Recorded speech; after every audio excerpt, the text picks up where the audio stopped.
Hello, wherever and whenever you are, and welcome back to QuestJunkiesUK. Welcome back to the Sea of Fallen Stars. Welcome back to the southern side of that, and the Bay of Chessenta, the town of Mordalkin, and, should I say, the skies above Mordalkin, and off to the mountains in the east as we rejoin these fabulous folk here for more Chessenta's Tyranny. Hey, Chuck, how you doing, my friend? Welcome in, everybody. Good to have you over there in the chat. Thank you so much for joining us today. We are very excited to jump back into our sneak peek preview playthrough of CZRPG's upcoming Chessenta's Tyranny. Hey, Dritzt. And we are going to be delving into some exciting things today. I've been looking forward to this session and got some new ideas to try. I'm trying to mash two ideas together and see if it works. I'm excited to give it a whirl. Now, thank you for being here. And let me say, thank you for... Ooh, look at that. What's this? New alert kind of thing. Yeah, well, this is new. Yeah, I know. So that's what I think. What streak reached? Roveljax is currently on a 10-stream streak. Thank you, Roveljax. And thank you for that subscription as well, Carolyn Sturgrove. Who gets a spin of the wheel? Self-inflicted? Always. Okay, without further ado, the wheel is back. The animal companions are safe and sound as Morgana Tan was saved by our one-shot group. Wild Magic Surge, you have to see it. Make your choices, Carolyn, and get that rolled and ready to go. Dear friends, a couple of you have already discovered, but we do have a giveaway in the offing today, and it's a hell of a giveaway. If I can roll over here. Oh, no, that's the wrong one. This one. That's what I wanted. Okay, everyone, please do jump in and get your chance, like Captain Ziggy there, for the chance to win this incredible giveaway we have going on. The fabulous CZRPG, creator of this campaign that we are playing in our sneak peek look at it here, is coming out with, or has come out with, their third Kickstarter of the Amazing Encounters series. You can have all of the amazing things that they give up in these wonderful campaigns. As always, a bevy of encounters and locations, all with different encounters inside. You can play them as drop-in encounters in different situations. You can tie one location's encounters into a little kind of mini arc. You can tie all the locations together into one campaign. There are 80 maps, I believe, if memory serves. There are 80 odd maps in here. Hang on, I think I put this more succinctly in an alert. Yeah, there it is. There we go. Even better. Let's read this instead. Amazing encounters and locations with 12 brand new places for you to drop into your world, each filled with ready-to-play encounters. 240 pages with 38 encounters, 38 maps, and in addition to that, there's new creatures and magic items. Thank you, Papa. Yes, we'll get that to you ASAP. Have not forgotten. Yes, today's giveaway by our wonderful friend CZRPG is both previous Kickstarters. So you can get your hands on the digital copies of Amazing Encounters and Places, which was number 1, and Amazing Encounters and Quests, which was number 2. A double combo, 460 pages with 90 maps. That's where the big number of maps was in my head. Yes, you can get 2 products here in the chance for the giveaway here. Just be logged into chat and stuff at the end. If you need to be looking, that's understandable. But please do jump in for the chance to win, so we can say thank you in a very real way as we journey north, further away than we have ever been, leaving Chessenta proper. Shock horror. And let's return here to these fine people. Also, check out, as they drop by in chat from time to time, the fabulous links of all of our wonderful... Hey, Well Dweller. Good luck. All of our wonderful sponsors that are scrolling by beside me here in Arias's right ear hole. You should check them all out. They've got amazing stuff for you to put into your games, and they're in the links in the chat. More about that at the end of things. Now, as we get going here, let us remind ourselves what was happening last time. We had a guest, the lovely Ardana Lorite, joined us as Carolyn and Reese went creeping up into the mountains near the city of Mordalkin as the Arcane Force leader, remember her name probably, Meklisha, had given them the guide that they needed. A bearfolk, played by Adarna, randomly rolled character suddenly. She jumped in to join us. And they headed up into the mountains to get themselves some griffins. This expert guide of theirs. I'm not sure if Adarna was an expert in anything in that game. Such is the manner of the roulette characters. But they crept up into the mountains. They defeated strange beasts and dangers as they scaled the heights. And they crept up upon the griffin nesting sites and completed a series of challenges to chase down and tire out the griffins, that they may attempt to tame them as they cornered them in one of the valleys of the mountains there. Carolyn was the most successful, managing to tame and gain control and companionship with one of the adult griffins, and a younger juvenile griffin was tamed for each of the other adventurers. And everyone has said griffins now. And you returned down from the mountains to a nearby forest near Mordalkin, not swooping down into the city itself to cause panic and riots probably. And your friends joined you from the city, Lucio and Arias, who had stayed behind as Arias was nursing a chopped off finger, having conversed with an undead shark ambassador of Umberly in the depths. And the shark had decided to take a finger just to judge, and take a little pound of flesh, as it were, from the devoted Arias, who was promised that the city of Meth would be saved from the impending danger that is looming over it like a great shadow. Great deal. If the Chessentan navy was attacked and dealt with. Hey, speaking of expert mountain guides, hey, Laurite. Thank you so much for joining us. I'm still looking for spells that'll save only the good ones. A great deal of them now, because we have Deep Magic 1 and 2 in the mix. Lots and lots of spells in there. And you were staying in the city there with Meklisha, one of the heads of the Arcane Force, out in the base of operations there on the island. And you were nursing your injuries until your friends returned. During that time, something that kind of happened off screen that we want to keep in the mix here, Meklisha, being a very high level wizard, offered to use Regrow, the spell Regrow, which can just regrow limbs and fingers and the like, and it didn't work. Unable to retrieve this offering to Umberly. Hey, cheers, Chuck. I'll check it out later. Thank you very much. Would that suggest that if Arias were to die and then I were to use Revivify, that wouldn't work, perhaps? That's something you need to pick up with Scarlet and friends in the jungles of Chult. That is a separate problem. In our concurrent universe that is the Wackyverse. Yes, indeed. That's why I've been pulling my punches with Kaelin recently. Fair enough. Because that's what I've been doing, I promise. Yeah, hasn't it been obvious? Oh, yeah, sure. Kaelin disapproves. Too much. We should get little icons like the Baldur's Gate ones. Kaelin does. I want it. Cheers, check. Now, as you rejoined your friends here, you spent a couple of days. Everyone may take the benefits of a long rest, if you haven't already. And enjoy the benefits of your level up that happened last time, as you have gained enough renown. The rebellion is getting strong enough for you to be able to enjoy your griffin mounts and to get that next level of character as well, as we're up to level 6 now.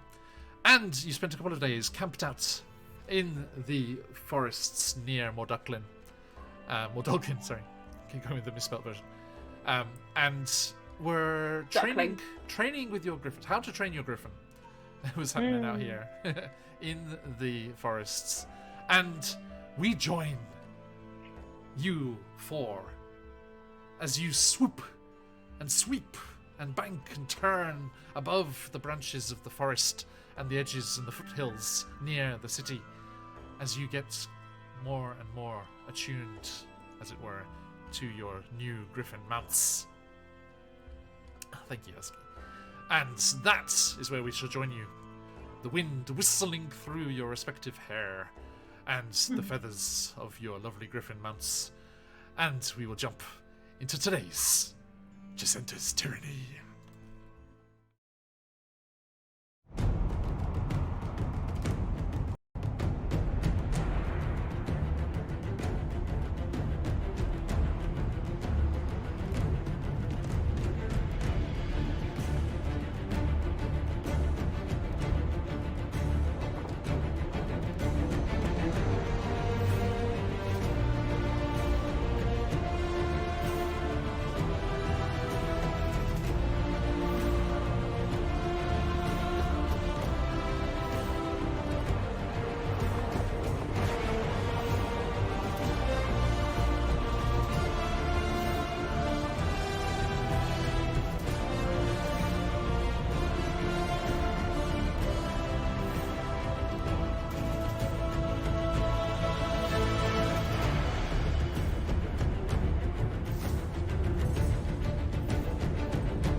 Hi, everybody.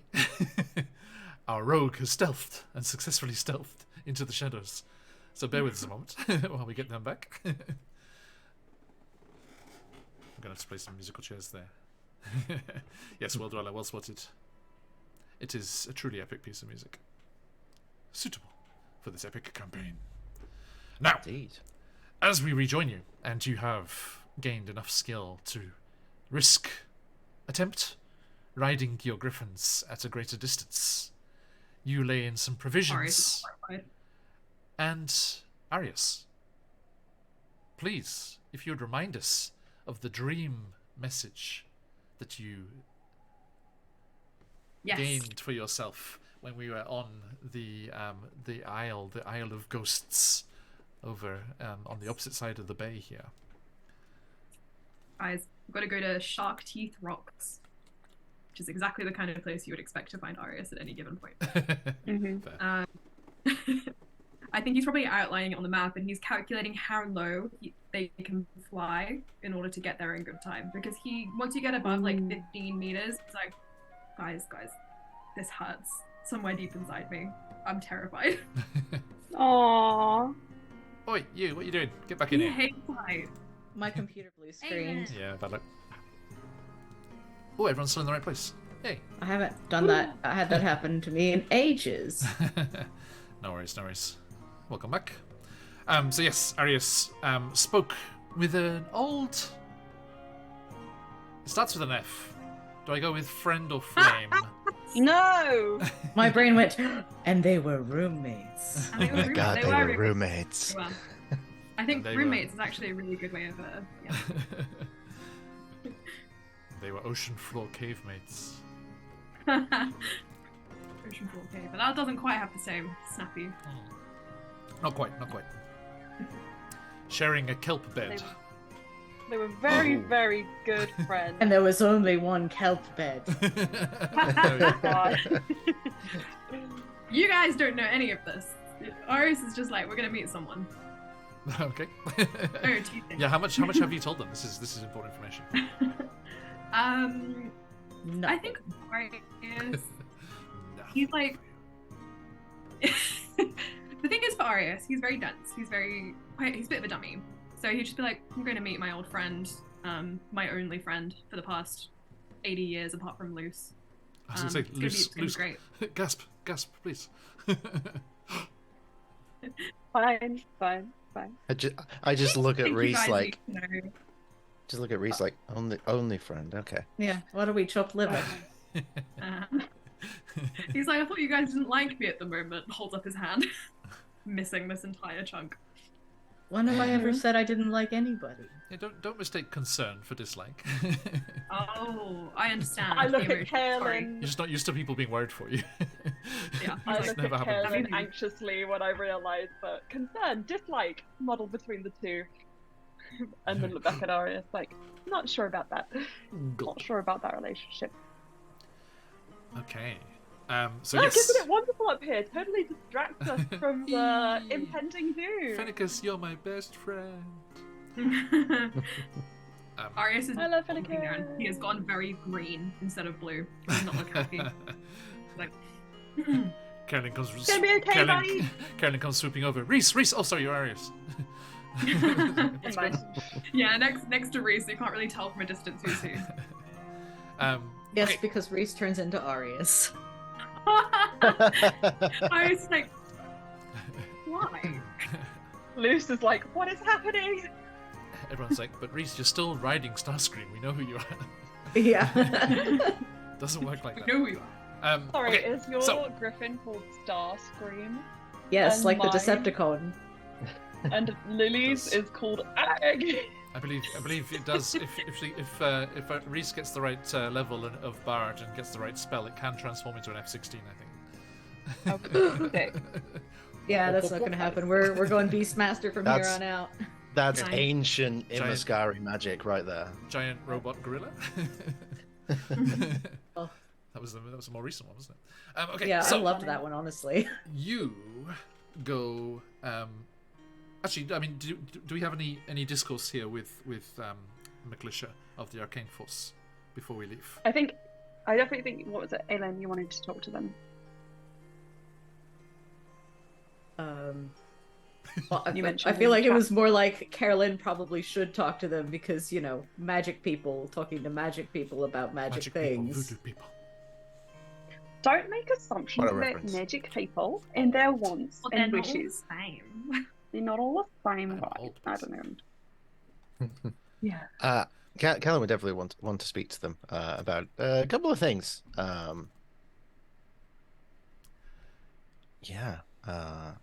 So at some point over this period of time, she will speak to McLisha. McLisha, yes. Can we get a spelling on that? It's Merc as in mercenary, and then L-I, and then T. There's a cup of tea. Okay. McClitty. That's the other way to McClicky. Clicky. You can say that very wrong very easily. I know. Yes. That's why You I made can. the executive decision that it's definitely McLisha. Okay. So yeah, at some point over this period of time, Kellen will speak to McLisha. Mainly, I think she'd be a bit standoffish at first because she's still a little untrustworthy of the Arcane Force. Okay. So And just a reminder, there was we had there was the ruling family there. The Judea family is the people that are in charge, and there was Hercubus was the father who wants to just go into hiding after the takeover and the outlawing of arcane magic. McLisha wants to fight back like you guys, which is why she found you at the palace. And then there was the son, Keracles, who wants to leave Chessenta, just wants to get out of there. And then there was Argafia, who was unfortunately captured and killed Oh When- no. when they tried to rescue someone else who was going to be executed. Much like you did in Meth, but not as effectively on her part. I see. indeed. That's not good also- for them.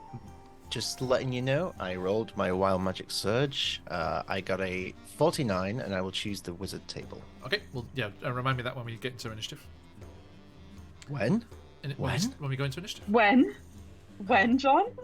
That's Oh, not boy. correct. You mean Okay. if, John. If. It'll happen Surely, eventually. you mean Aelin, that's not the team spirit. No, it's good. The Out of the Abyss crew and finish the session with Wild Magic Surge is still waiting to be triggered. It does happen. On But yeah, it's brief like, so- occasion. On occasion. we don't need to fully RP everything because there's 1,000 questions she would want to ask someone of this standing. But basically, the long and short of it is that she She wants to know if they know anything about this separate break-off part of the Arcane Force that she's experienced. She will tell them all about that. Yep. See if they have any insight on that. She knows of it, and she knows it was them that had taken this palace for themselves after the Arcane Force was driven out. She was very thankful that you had cleared them out of and reclaimed that. She didn't know of their connection to Umberlee, because remember when you cleared them out, you found all the statues of Umberlee as well. So she was unaware that connection had happened. So she's very concerned about that, and that combination of arcane and divine. Yeah, which kind of was just like. I mean, yeah. There's the right way of doing it. Yeah. She'll press that a bit further and talk about the vision she's had of Yesaya and that particular group, which she's looking for a connection. If this is the same group, or is it another breakaway faction, or Kellen's trying to work out that kind of how many players are in this party, so to speak. That reminds her of who you are. Like she hasn't been like she's been looking at the big picture so much that she stops and catches herself and assures you that those in her side of the camp that are taking the aggressive act are actively searching for your father. Okay, she's very relieved to hear that. Do you tell her about the details that you took from the others? What's the word? What's the special word for the sanatoriums? The Tafini. Yes, thank you. Well done. The Tafini. Yeah. So I think if it's happening in this sort of order, the conversation, I think she probably would. She would feel like she can trust them enough with that information. Okay. So do you tell her about God, I'm not doing well with names today. What's the face? Your contact. Yesaya. No, your contact. Oh, my contact. Yeah, the person who bust you out of prison. Charisse. Yeah, just got it. There you go. Yeah. Do you say about Charisse and that Charisse is trying to follow up on that information as well? I think so. Yes.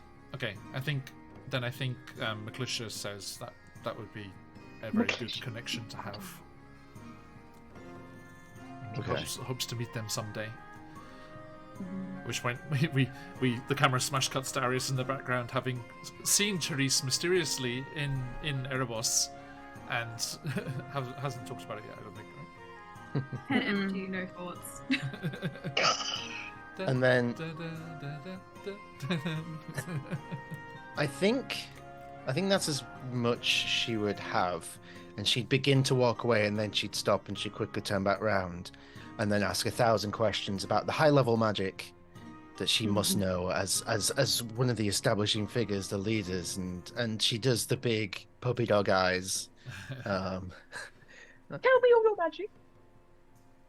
Spare a spellbook for a low-level wizard. Do you talk about the towers? Oh shit! Yes, 100%. Yeah. Okay. She looks, and do you show the map? I don't think I'd show the map straight away. Okay. But you talk about them connected to the Imascari and the old magics. Okay. She says, oh, there are members in the Arcane Force who research such a thing. She's more focused on the rebellion and fighting back, but there are certain academic types within the organization that definitely focus on that kind of thing. Okay. So if I get that vibe that it's kind of not her area of expertise, I don't think I would show her the map. Okay. But I would say that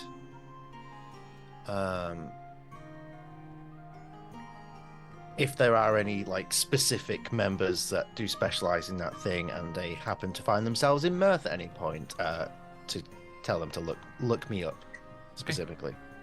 Noted. And yeah, if there's nothing else, like I say, you get some provisions in the city. And we... John, can I really quickly do something? Please do. I'm just, and this might be me just really hyped on Baldur's Gate, etc. But I realise I'm very poor. I have a sudden realisation that wealth is something that exists, and I would like to try and pickpocket someone who might look rich. Okay. I just think it would be fun to try it. Okay. Roll me a sleight of hand check. Okay.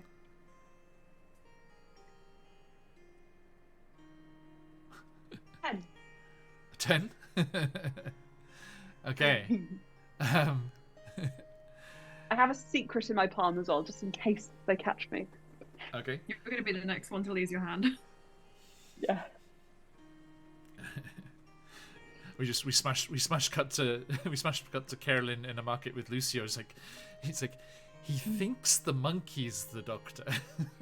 Yeah. Oh, hello, doctor. How are you? Hello. Oh no, Sultan. Sorry, he thinks the monkey's the Sultan. Sorry. Hello, Sultan. How are you today? And I might actually have a response to this if this doesn't work. it is during the shopping day that you have in Mordulkin that I'm afraid meets it beats it. Even on a commoner +0 stat block, a 10 is not enough, Lucio. And as an indignant Give me your mouldy cheese! Mordulkin. I already have rotten eggs. Just turns and he's just like, street rat, get out of here. I open my palm, there's a little googly eye on it, and I'm just like, you don't want to get. I certainly don't. Get away with you. You While flippant thing. While Lucio's distracted, can I make a sleight of hand check You may. to slip something into Lucy's pocket? Oh. What's Lucio's passive perception? My passive perception is 18. I'm a Lucky. druid. Yeah. Druids. 22. Ooh, never mind. Oh! Reese is Okay. 24. I think Okay. this is in the chaos only this actually the act of actually touching Lucio's pocket is the only thing that would give him the chance to notice here. Can I do an actual steal while Luce is doing this? This is a combined effort. Switch to the next day. There's like a kid like giving out news sheets. Is like extra crime wave hits Mordulkin. Crime wave hits Mordulkin. Yeah, Arius is watching you guys like, this is my morality lecture. What are you doing? I just want some gold. I don't So- kill anyone. What Reese would see with that higher passive perception is while Luce is distracted, Kaelin slips a smallish pouch into one of Lucio's satchels with 100 gold in it. You just have that money lying around? I got a lot of money currently. How do you use this money? My god. Yeah, party, I have 9 party- gold party pieces in my mouth, and that's it. Party money is the thing. Party funds. I'm guess I'm the bank of the group. Yeah. So you Yeah, know, you get all the rules, yeah. I Also, give you your pocket money. Reese's stealing roll was a 25. Okay. I want what you have. This is all I'm good at. Sneaking, stealing, and I'm seeing keeping things. Kaelin alive. Yeah.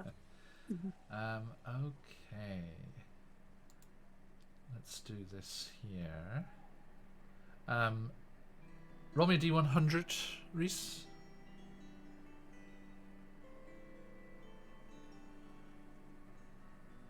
That is a 21.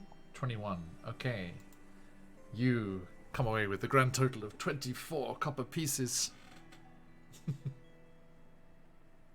Got him. Wow! Can Almost I one also roll to sneak this into Luce's pocket? I'm so rich. It's like those things where you see two hands like accidentally touch each other, like Carolyn and Reese's hands accidentally touch in Lucio's pocket. That's a 23. Meanwhile, I'm just looking at Arius flying in the sky like, you got this! You hear screaming. Also, roll me a D100 there, Reese. Mine's higher than this.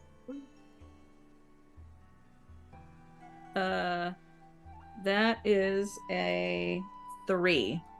Okay, so that was 24. Oof. Oh, okay, well, I think this kind of ups it a little bit. 24 copper pieces and a gold coin minted in an unknown land.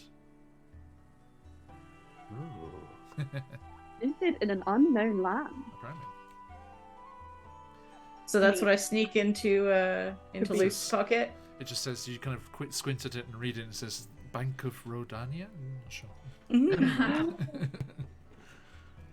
That's worthless. Totally worthless. Gold is gold. Gold is gold. Gold is gold. And Luce has it all. Okay. 24 copper pieces and a single gold piece minted in an unknown land. What is Luce going to buy with all that gold, guys? What do you think he's going to buy? I don't know. Ari's like, Googly eyes. when we're Sack in of the googly fight. eyes. Googly eyes. Yogurt. Yes. Googly Just eyes and yogurt. A massive barrel of yogurt. Yeah, Greek yogurt, yeah. Yeah. Oh my god. It's in theme. It's in theme. Yeah, we have a lifetime supply of yogurt. Huzzah. So excited. That's Okay. our provisions. We said we got provisions. I don't even like yogurt. Ari's I'll Okay, get let's I just will leave get- Modalkin. 'Tis a city place. sausages as well. Okay, and we smash cuts to an image of, you know, whipping across sunlight speckled waves, and we see a griffin claw just like drop into shot and like scoop through the surface of the water, as we pull back out and see the four of you swooping across the waves astride your new griffins. We do the the thing often where describe our characters and describe what we see there. Describe what we see with these bird friends. So going around the overlay from the far corner, Reese, what does your griffin look like? So Starscream has this dark, like oil slick kind of like coat / feathers and plumage. That's the word I was looking for. And with like that has speckles of like little bits of white in it. Very sleek, lean. Excellent, thank you. Arius, how about you? Contrast. Arius's griffin is horrifyingly ugly. His name is Arg because that was the first thing Luce said when he met the griffin. He's a little bit fat. He's a little bit tubby. His feathers don't quite all point the right way. But Arius picked him because he liked the wild look about his eyes, which are bulbous and yellow. Noted. Thank He you. liked that one. Karen Sturgrove. Kellen was gifted the mommy of the group by our friend from last session. Much appreciated. A large, fully grown, white feathered griffin, very sleek. She is named Astrid, and she is very like stoic and quiet. She doesn't make a lot of noise, but she has some wild kids, so she has to keep them in line. So it's kind of like that big parental energy. Yeah, kind of comes in and kind of a little nip of the beak on Arg's neck as they start to fly off in a completely different direction. And Kellen starts to wonder if that's what she needs to start doing to keep these guys in line. Okay, Just stop biting. I'm just going to be over here Arius not with an image of responsible. Carolyn nibbling Aris's neck for a moment. Just a moment. Oh, Luce is like, It's Okay. packed on all sides. And speaking of, Lucio. Yes, so I imagine that mine is probably like the little runt of the group. This one, you can't necessarily ride it so much more as wear it as like a jetpack.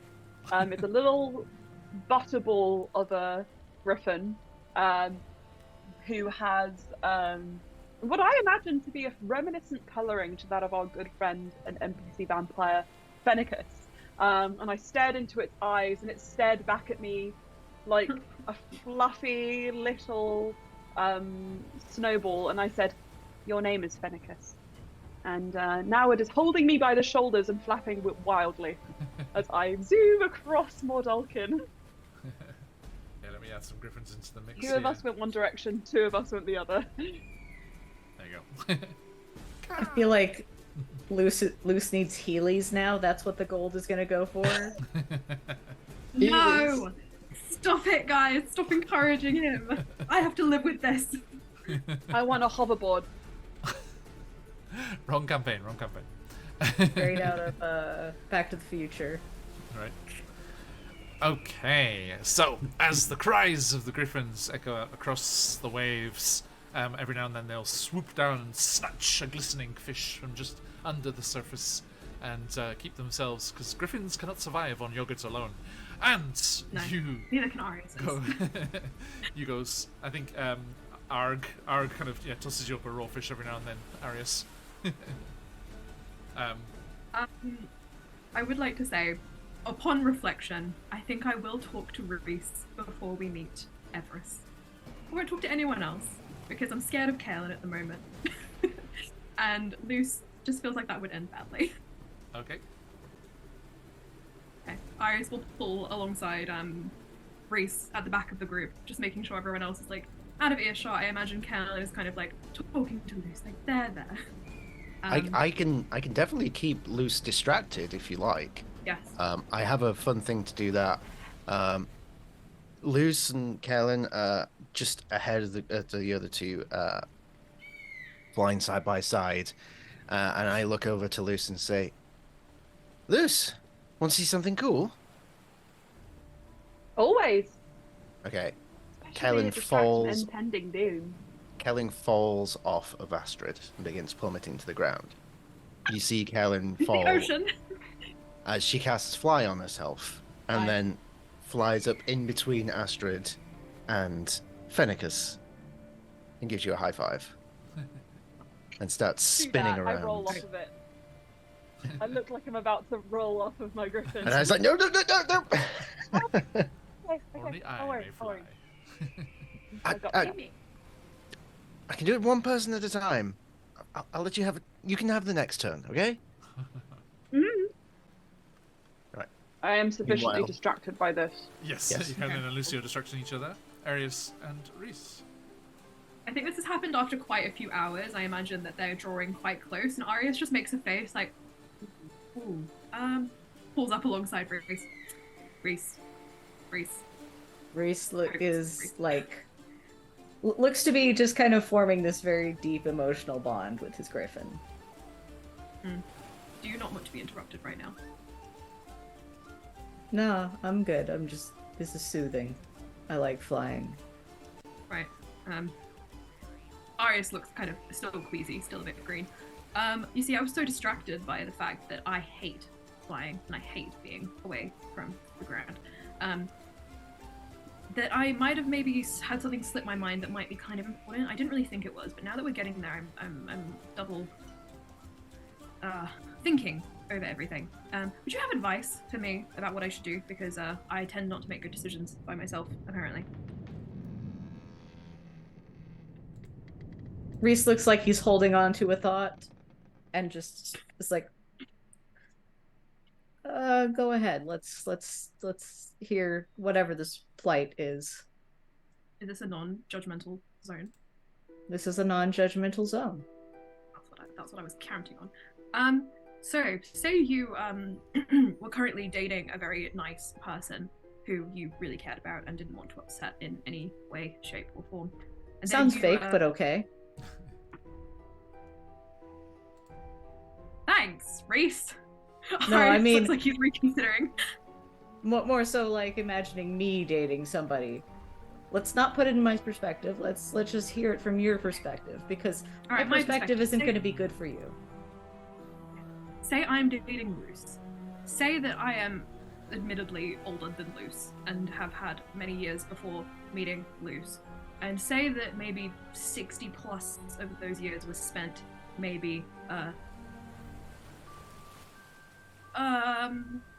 you know, having different kinds of relationships with people, specifically one person. And then, I mean, it wasn't anything like I've got with Luce, but say that you were meeting this person again, and then you realize maybe, perhaps, that person didn't get the memo that maybe you were dating Luce, and then maybe they were.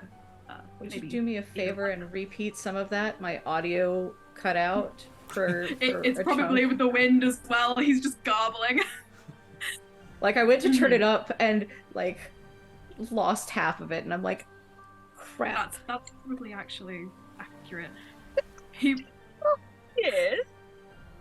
He's 100 years old, mate. Right. But Reese does look like he's processing so you're older, you have more experience than Luce, and the friend you're taking us to meet is maybe was more than a friend at some point. Let's go with that. Yes. That sounds good. What would you do in this situation, Reese? No, you don't want your perspective. What should I do in this situation, Reese? Yeah, let's not go for my perspective, because dating isn't for me, I don't think. Anyways, we'll cover that later. I mean, this is a pressing issue, so we can cover your dating issues tonight. If you want to schedule that in, I'm very happy to reciprocate and listen to your issues. But right now, it's not really an issue. It's just kind of a thing. Cool. But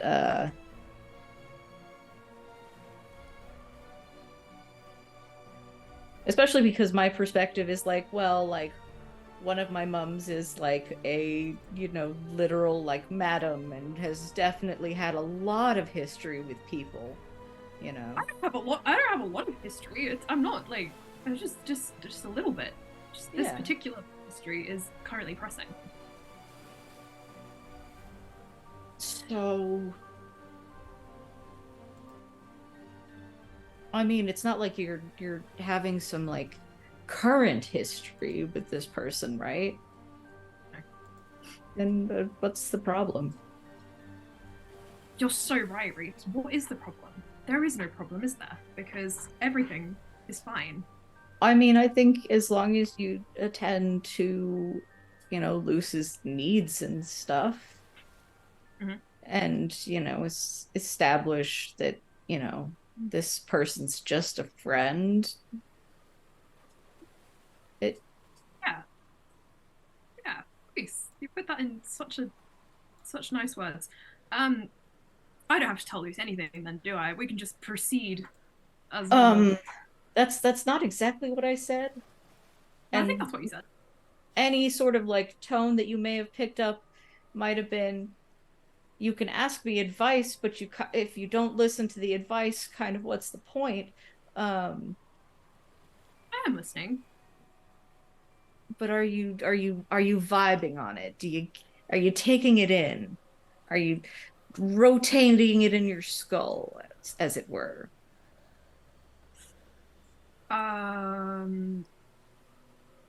Are you assessing the situation? Reese, just tell me what to do. I'm not very good at the rolling in the skull, as you say.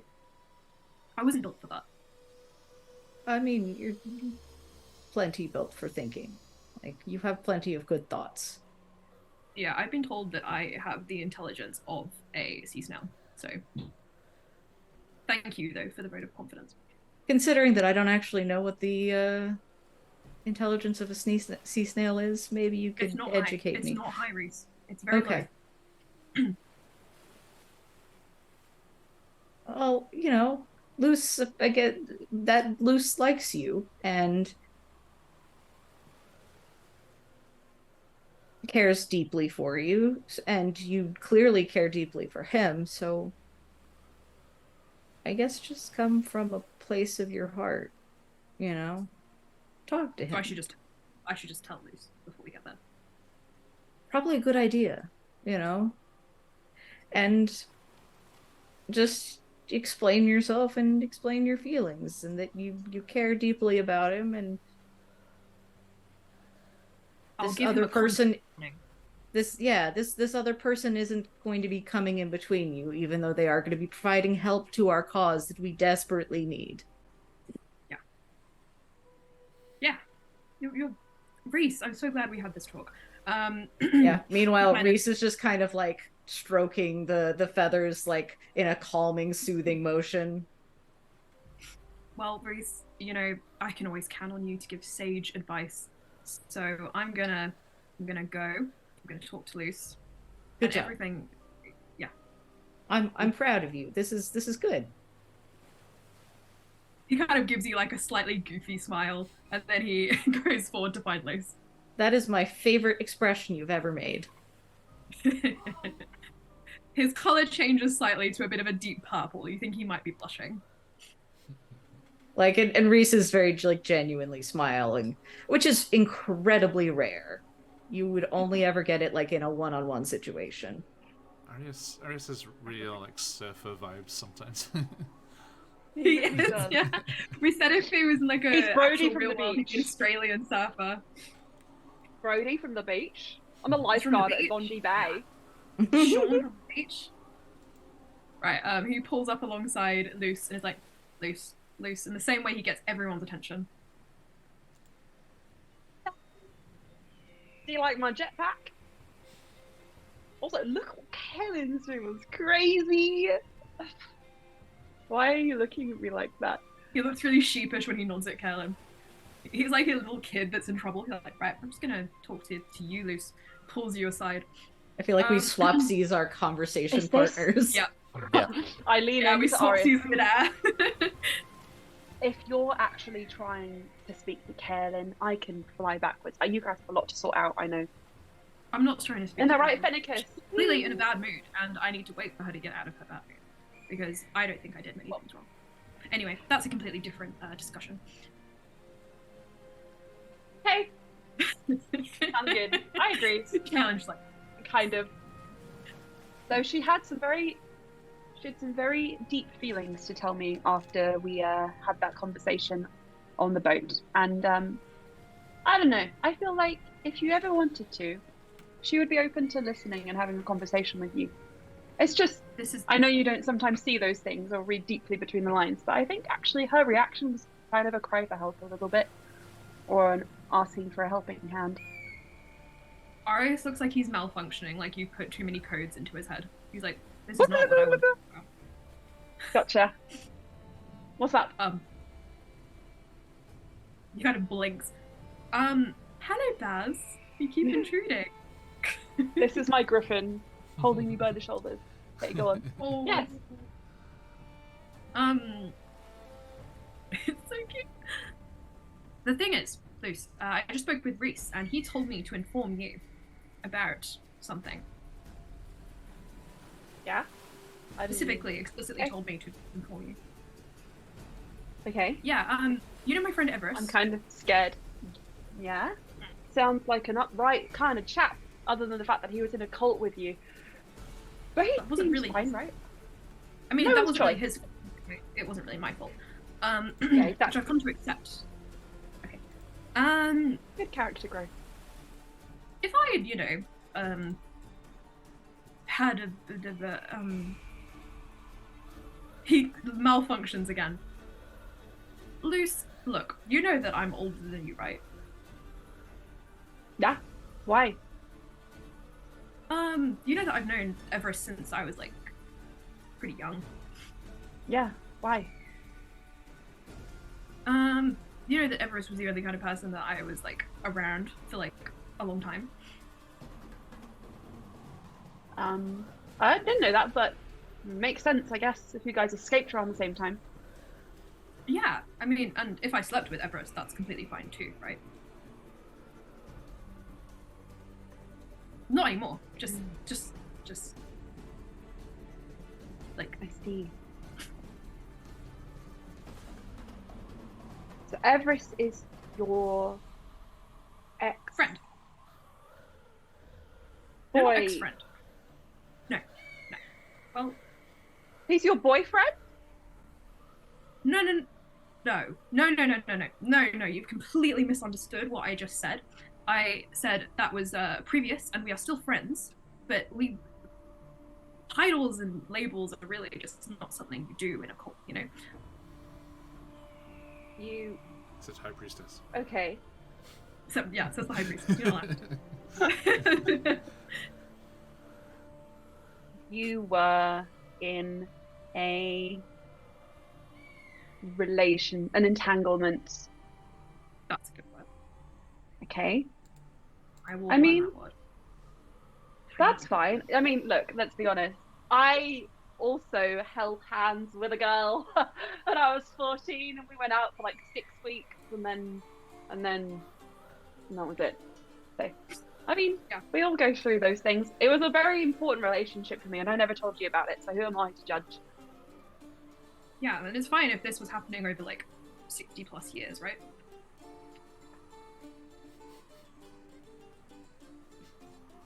Roughly. I don't really count. I don't even know when my birthday is. On and off, to be fair. Yeah, yeah.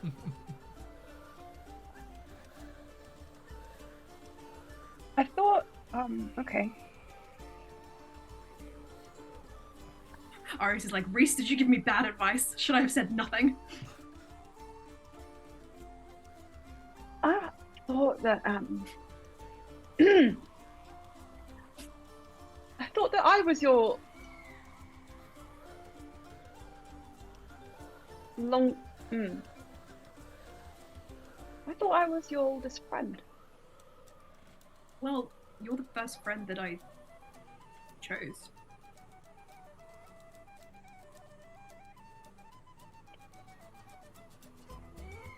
But you... And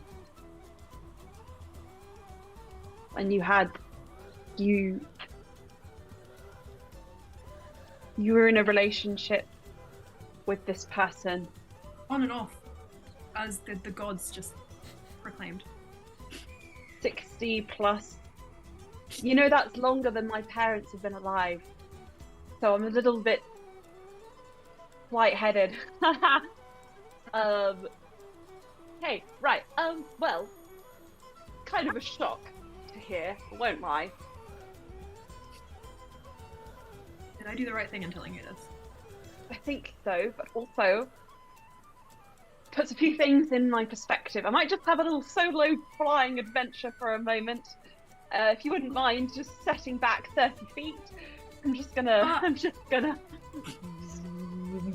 zoom. I zoom a little bit further forward.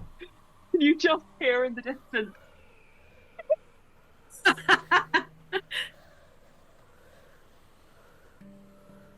Move back. What? It's How all about your- squeaks. There's nothing coming through. Telling me, cool. You're welcome. Should have told me this bit maybe a bit earlier. You've really made me think certain things that aren't correct within our relationship. Like what? Like that I was your oldest friend. You could have told me you had another one. Well, he was like friend and many other things, so you're kind of like friend into boyfriend, so it's different kind of. He was many categories. other things. I'm not making this better. And are you in love with this person? No. Okay. And did you ever have more than just, base desires for this person? No. Arius looks aghast. I like people for who they are. I do not have base desires for people. I'm trying to say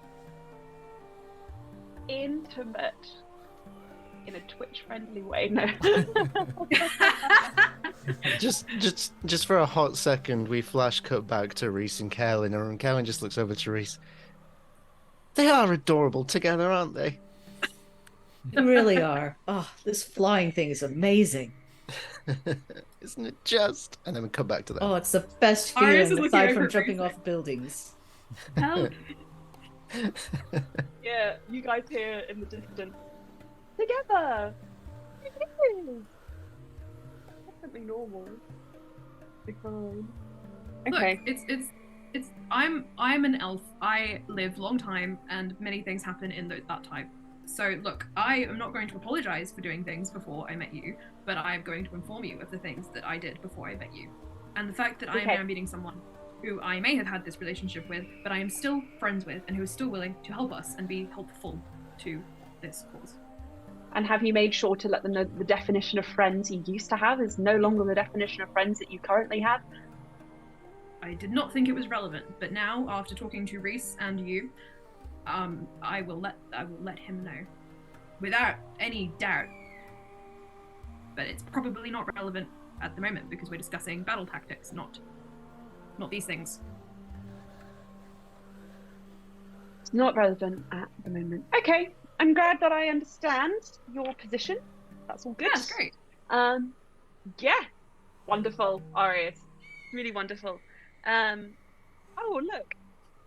My griffin is hungry. Come on, Phoenicus, let's go down to the waters to hunt for fish. I'm going to go do that. You make sure that that cannonballs. Arius, definitely don't follow me. Okay. I zoom down. Arius pulls back alongside Reese. I sense that I've made an error. Probably not. But maybe. Carolyn, do you have any advice for you have relationship experience that I do not? And then the entire game was just canceling Arius. In a perhaps unexpected turn, Kellen just looks at Arius. He looks very sheepish. And noticing the sheepishness, she just lets a coy little smile. And she just says, I have faith in you two. And that's it. Thank you. Arius looks miserable. Just sitting there. I have a really good spell prepared for when we're about to meet Everest, by the way, John. So just let me know when roughly that should be. Okay. No! Howard kill. Don't kill Everest, please. Just you wait, guys. You don't even know. You For cannot half a guess what it second, is.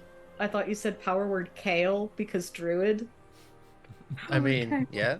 He becomes a You bunch permanently of kale. polymorph into a kale. We can homebrew that. I'm through that.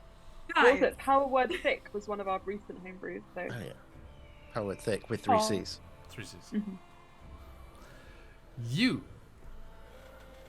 continue on your journey, and after a while, the expanse of blue ocean changes. And here and there, you start to see sharp protuberances of rock jutting up out of the waves. Little white cresting waves crashing around the shoals and reefs that are scattered around them. And you realize that you must be coming into the right part of the Sea of Fallen Stars as you see all of these islets and rocky outcroppings bursting from the waves like a set of hungry shark teeth. And you have found yourselves arriving at the outskirts of the Shark Teeth Isles. Arius, in your dream communication with Everest, there was a symbol that was very prominently displayed on a brooch that they had on their cloak that was just kind of sashed across their ample chest. oh my god. Guys. Torturing Arius. And you glimpse that same symbol, but this time emblazoned on a billowing sail, as your griffins come swooping in over an archipelago of the outskirts of the Sharktooth Isles, and you see this ship, a battleship, going in between some of the rocky outcroppings and islands, and ahead of it 3 smaller ships in a bay, as if there's some sort What do you got of a fleet? rendezvous coming on here. Yes. Let me bring you over. Just said. I'm gonna cast when we Archipelago. land. Just so you know, John. What are you casting? It's not gonna last very long, I don't think. So, here you are. And everyone, here are our griffins. I'm disappointed none of them are called Okay. Peter. Okay. Okay. So, here's Arg. Yeah. Here's Astrid. Oh, so beautiful. Yes. Here's Fennicus. My boy. There he is. Me. And last but not least, here is Starscream. Oh, Iconic. actually, that's a really pretty. I mean, we established that Astrid is the mother, but clearly the father was Optimus Prime, right? Optimus Child Prime. was Starscream. Okay. So funny. So, as the four of you come swooping in, what kind of order are we flying in here? Who's out front? Kinda slow I think- things down, but I think the mama would probably. Maternal instincts. Okay, she'd probably fly at the back so she can keep an eye on the Okay. kids. that's it. Anyone else? Where you at? I'll fly right next to Arius. Okay. I'll be at the Very front much as so. this is my rendezvous. Okay. Reese and Starscream will be by Carolyn. Okay. This kind of set up here. Okay. Kaelin always looks hot, right? I mean, I mean, Really briefly, 30 seconds before this point, I just got, I'm just like, so, like, this outfit is good, right? It's not too, I mean, and he's wearing, like, a collar with, like, bells on it or something. It's hot, yeah? I mean, it's quite cold at the minute with all this breeze from the flying. I ignore, I fly on. Fine, don't have time to change it. okay. So here are the islands ahead of you, and you can see a kind of large, almost mountain of an island drifting up out of the waves to your immediate left, with a waterfall spilling down its slopes into the ocean, and several rocky, forested islands next to those. And then across the way, beyond the ships, you can see another fairly high-banked rock jutting up out of the waters. And on top of that, you can see a circle of megaliths in a kind of stone circle at the top there of this one over here. As you are making your way towards the ships, you come swooping in for this rendezvous. But that's when you hear something. Oh my god. Black flag. Boom! My siren's hasn't echo been working. out. Okay. Turn it up, Lily. No, it hasn't been loading. Booms Fuck, imagine. echo across the waves, and you see explosions of fire and gouts of smoke issuing from the ships as they are not meeting for parley or a little flotilla of allies here. They are clearly against each other as these explosions and puffs and echoing fire is returned, and there are gouts of water splashing up as cannonballs go crashing into the waves here. And you can see, Arius, that this must be Everest's ship, but they are in the midst of a combat. Right. And Well, he was always good at starting fights, so I would like all of you to roll advantage. So roll initiative, sorry. Roll advantage. Advantage, yeah. Oh, absolutely roll advantage. No, Thank Patch, no, the opposite, please. Yours with disadvantage. you. Oh yeah, great. Okay, that's fine. I'm a Where wizard. I did don't want mine high go? advantage. High initiative. cleric is a natural 20. Nice. I'm trying to figure out what my notes when I never clicked off. Ooh, that's not bad. Yeah, I get a 6. That's fine. We'll get Switch that. this up here. Also, about 5 minutes ago, I put in our private chat, why do I feel like we're about to have a Griffin version of Top Gun happen? Yes, And then this I had just a feeling. happens. So So, smart. You predicted Everyone, the please future. type in your things there.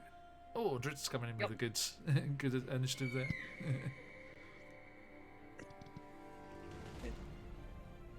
Took me a second to be like, is that me? That is me. I have a 20. Okay. I should do mine as well. don't have to. But I You wanna. just sit this one out, John. It's fine. Also, the reminder, my Wild Magic Search is cocked and ready. Oh yeah, on your turn. Mm-hmm. Kaboom. Mm-hmm. Roll. Dun, dun, dun, dun, dun. Ooh, good, nice roll. For that one, and one for this one.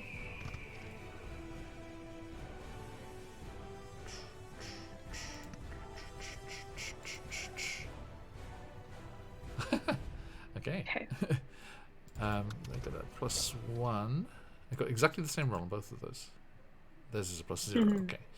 And last but not least.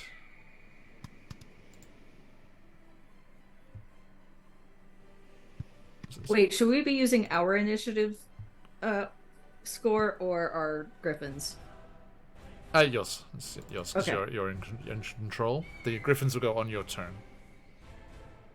And as we've done with mounts before, in out of the abyss, the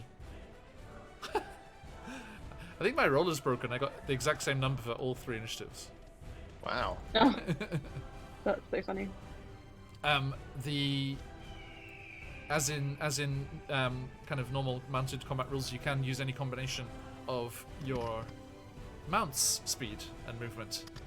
And thing coming in there. Reese, advantage for you from McClever. Thank you, McClever. Thank you. Crystal over there. Okay, so are those all gone in there? Yes. Salt. Boop, boop. Okay. First up, we have Arg. Now the squares here are 20 feet. Right. Okay, and your everyone has the stat block, right, from the chat. I sent the stat block for your Griffins. Oh yes, you did. Carolyn, yours has a roll 20 stat block, so you can shift double click your token. Oh, even better. Yeah, it's weird. I don't know why the other one isn't in there. It's supposed to be from Icewind Dale, which I own because we played it, but it's not there. Okay. But you have access to it from other means. So each square is 20 feet. Yes, and you have 80 feet movement. Or more I if put they're myself dashing. at the back. You can dash. Okay. I've sent the link to the stat block again, just Hey, in case Papa. anybody needs quick access to it. Oh, cheers, Sam. You're good. It's very helpful. I've also just got like a screenshot if that's Cool. Okay, so Okay. Arg, what you doing? Sorry. 60. Okay, so each cube, did you say it was 20 feet? Yep. 5. So regular movement, you can go 4 squares or 8 if you're dashing. Is the big ship everything? Rubbing speed. Yes. Okay. Arius is not particularly good for a distance, so I think he's going to use his turn to get closer to the action. Yep. So let me move him. Yeah, you have access. 20, 40, 60. Okay, You'll get right on top of it. that's 240 feet though. You No, can fly. you're using Astrid. You need to use yours. Arg. No, that's me. That's Oh, really sorry. So, yeah. No, I just moved myself. That's just measuring. Feet, so that's how far I can get, I think. Okay. You've only gone 60 feet there. You can go 80 or you can go 160 if you dash. Ah, okay. Okay, I will use my entire turn to dash them. Yeah. If you click and start dragging your token and then tap Q, it will show you how far you've gone. Okay, that's my turn. I can't do anything else anyway. You're gonna dash, right? Yeah, so I dashed all the way. Your token hasn't moved from me. Oh, I've moved it. Has it moved for anyone else? Or should I screenshot? It's here for me on the island. Yeah, you've only gone 80 feet. Yeah, I'm refreshing just to see. I've moved it like right next to the big ship. Okay. Oh. We'll wait for that to catch up then. Yeah, I'm sorry. No, it's fine. Let me see if I can, because you were there, and so up 100. Yeah, 160 is just off the. You can go to there, right? You gonna head to there? I don't. That looks My about connection right. is being interrupted. Hold on, let me refresh. Yeah, like here. My That ping box. doesn't like anything currently. Okay, have you got eyes on stream? I see you. That's good. Yeah. Yep. Lily, you're on there. Yeah, that's Yeah. great. What's that? Oh, good. That's all I can do, I think. Okay, and you do see a kind of blue-green skinned sea elf, for all appearances, as Melanti do look just like sea elves. Oh, thank you for the inspiration, Papa. You look up, and do you shout down to him? Yeah, I think he just shouts out, "Oi!" as he gets. He swoops down. He looks around in surprise. He's like focused on the fire, and it's just like like a cannonball just goes sailing past him, and his hair just gets whoosh blown. And he looks up. He's like, "Ha ha! Hey, you almost missed it!" And he calls out to you there as we see this sea elf with describe Everest for us, Cyrus. You don't want to Yes. misrepresent. I have a sheet somewhere, but yes, he looks like a similar kind of variation of sea elf to Arius. He is a little bit taller and a little bit bigger than Arius. His features are a bit sharper. For all intents and purposes, he does look like a sea elf, but you can tell there's something a little bit more about him. But yeah, and he's got much longer hair than Arius has. Okay, and one thing we do notice is like he punches up in the air as you go flying by, swooping along the edge of the ship. There, he's on the aft castle at the back of the ship there, and as he punches up his hand into the air, you see his Malenti claws extended from his hand. He's like, ah! And sees you coming there, and then that brings us to Phoenicus. Fenica, hello. So, He just uses his I'm hand to get Strucky. I'm going to have my Griffin dash as well. Okay. To go up alongside. I'm just going to do that. Hang on one sec. No,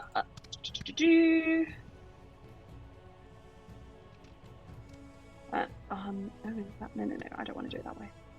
Let's go back. 40.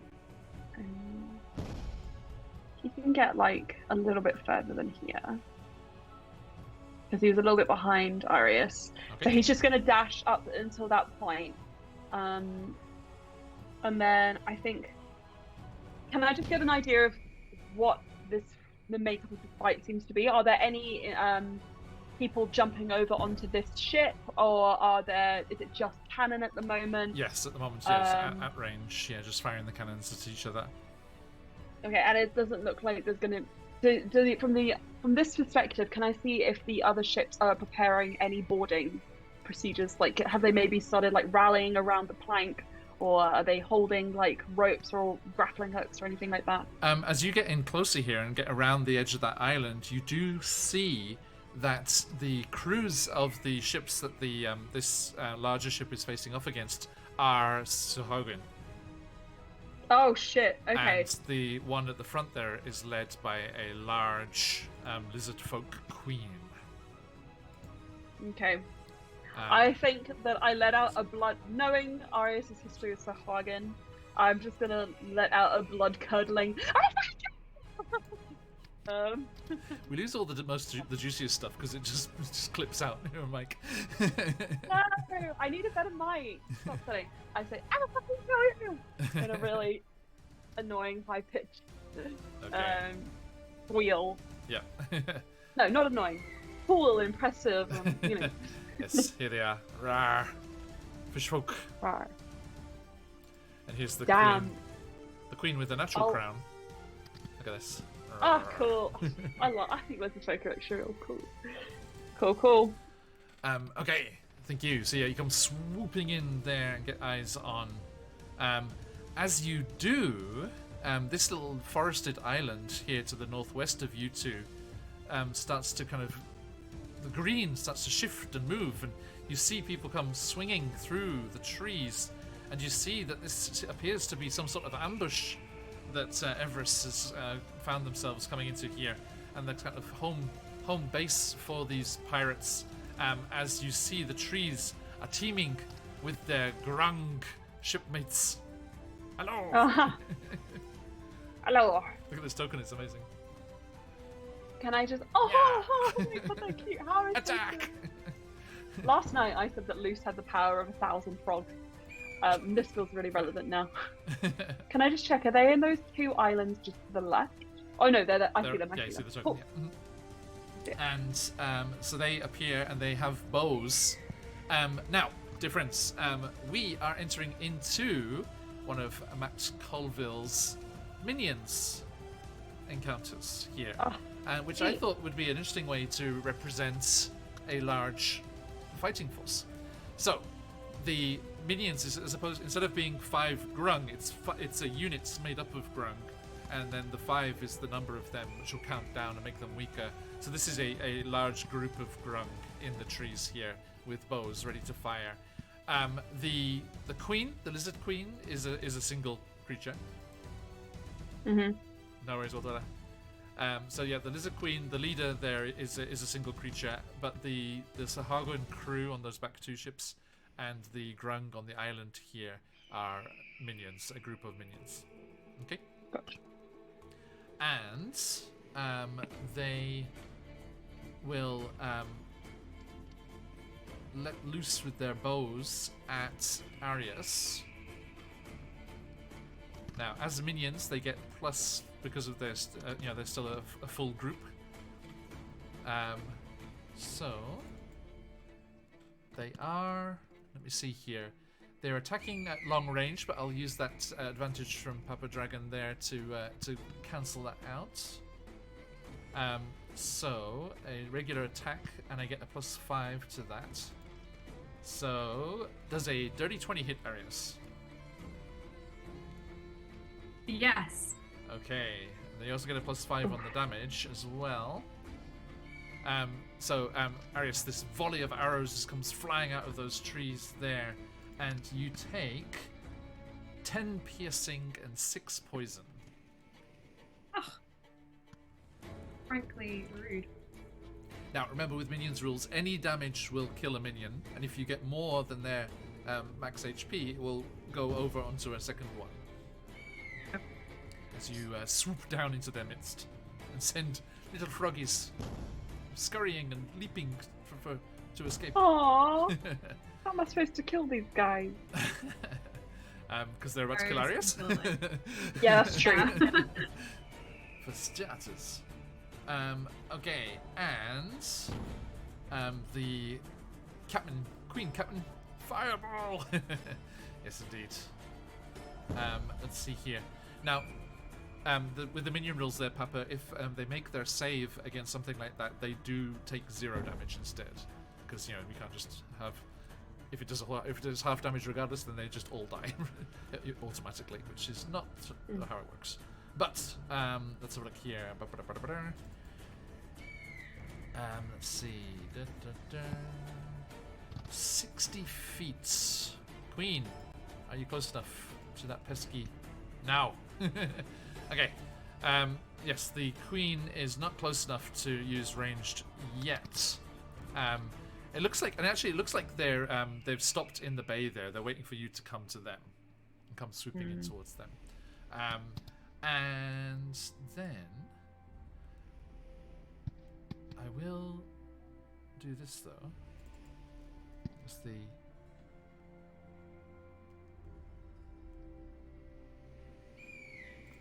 ooh, that's probably within range.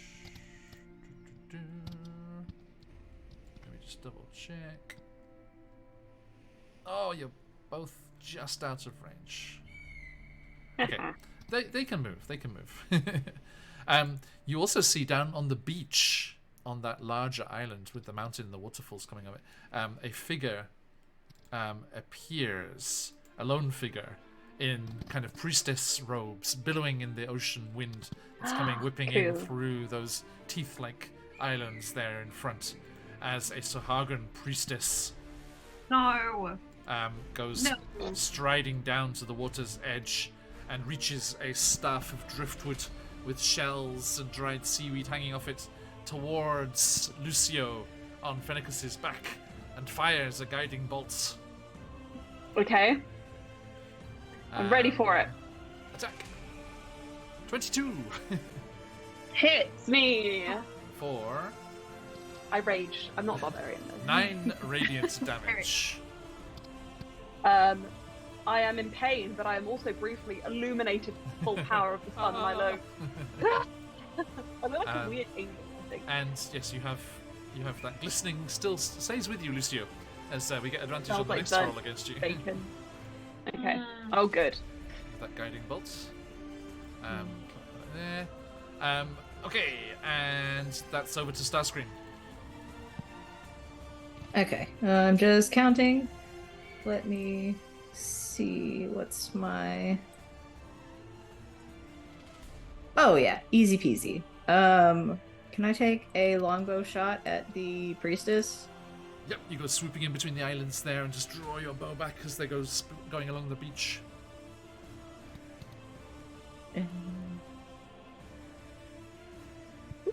Very nice, very nice. That's going to be a 17 plus 7. That's and just for scale's 24. For scale's sake, the priestess is not 20 feet tall, don't worry. Yeah. Is it 24? 24 to hit. That'll do it. This is not a minion. Well, not insta-die. Okay.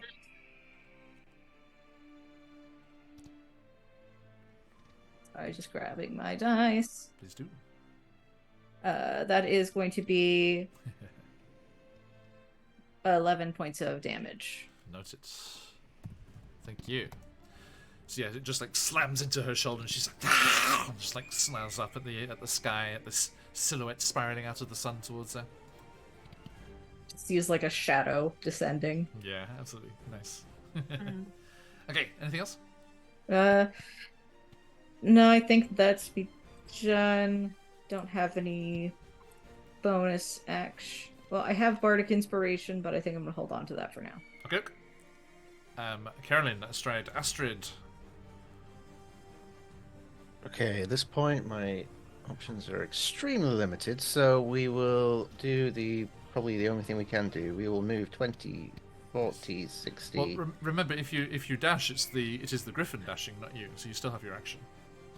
Oh, I still have my action if I dash. Of course. Oh. I wasn't aware. Okay, that changes everything. Okay. Oh, so it's like, oh. Okay, so that's 160 feet then we can go, right? Yep. Okay, so that takes me to like there. So if we go there. The Griffin can't make attacks, but but that's that, yeah. That's fine. Okay. This looks a little bit better now, so. Alright. So this boat with the Lizard Queen on it. Yes. I am going to cast Guiding Bolt at 3rd level. Okay. I'm aiming for the boat because I am going to use my Order of Scribes ability to change the damage from Radiant to Fire. I'm going to burn the boat. Okay. Neat. So let's have a look here. Guiding. Nope, that's not how you cast it. Roll 20. Okay, sorry. It's been a while. Been a hot minute. Nope, that's the same thing. No, that's right. Yeah. So. Did that do it? Oh, I think it did do it actually. So an 18 to hit. Okay. Let me just double check here. Yep, that hits. All right. So this is 3rd level. It'll be fire damage. So 16 plus 7, 23 points of fire damage to the boat. Okay. And I guess the boat begins to glow. It glows from the burning embers as it starts to immolate. Fair. So how much is the damage total again? 23. Oof, okay. Done. Anything else? And Astrid lets out a loud squawk of authority. Nice. Squawk. Okay. Oh, authority. Done there. Let me grab the numbers for you. So I'm just making notes for myself.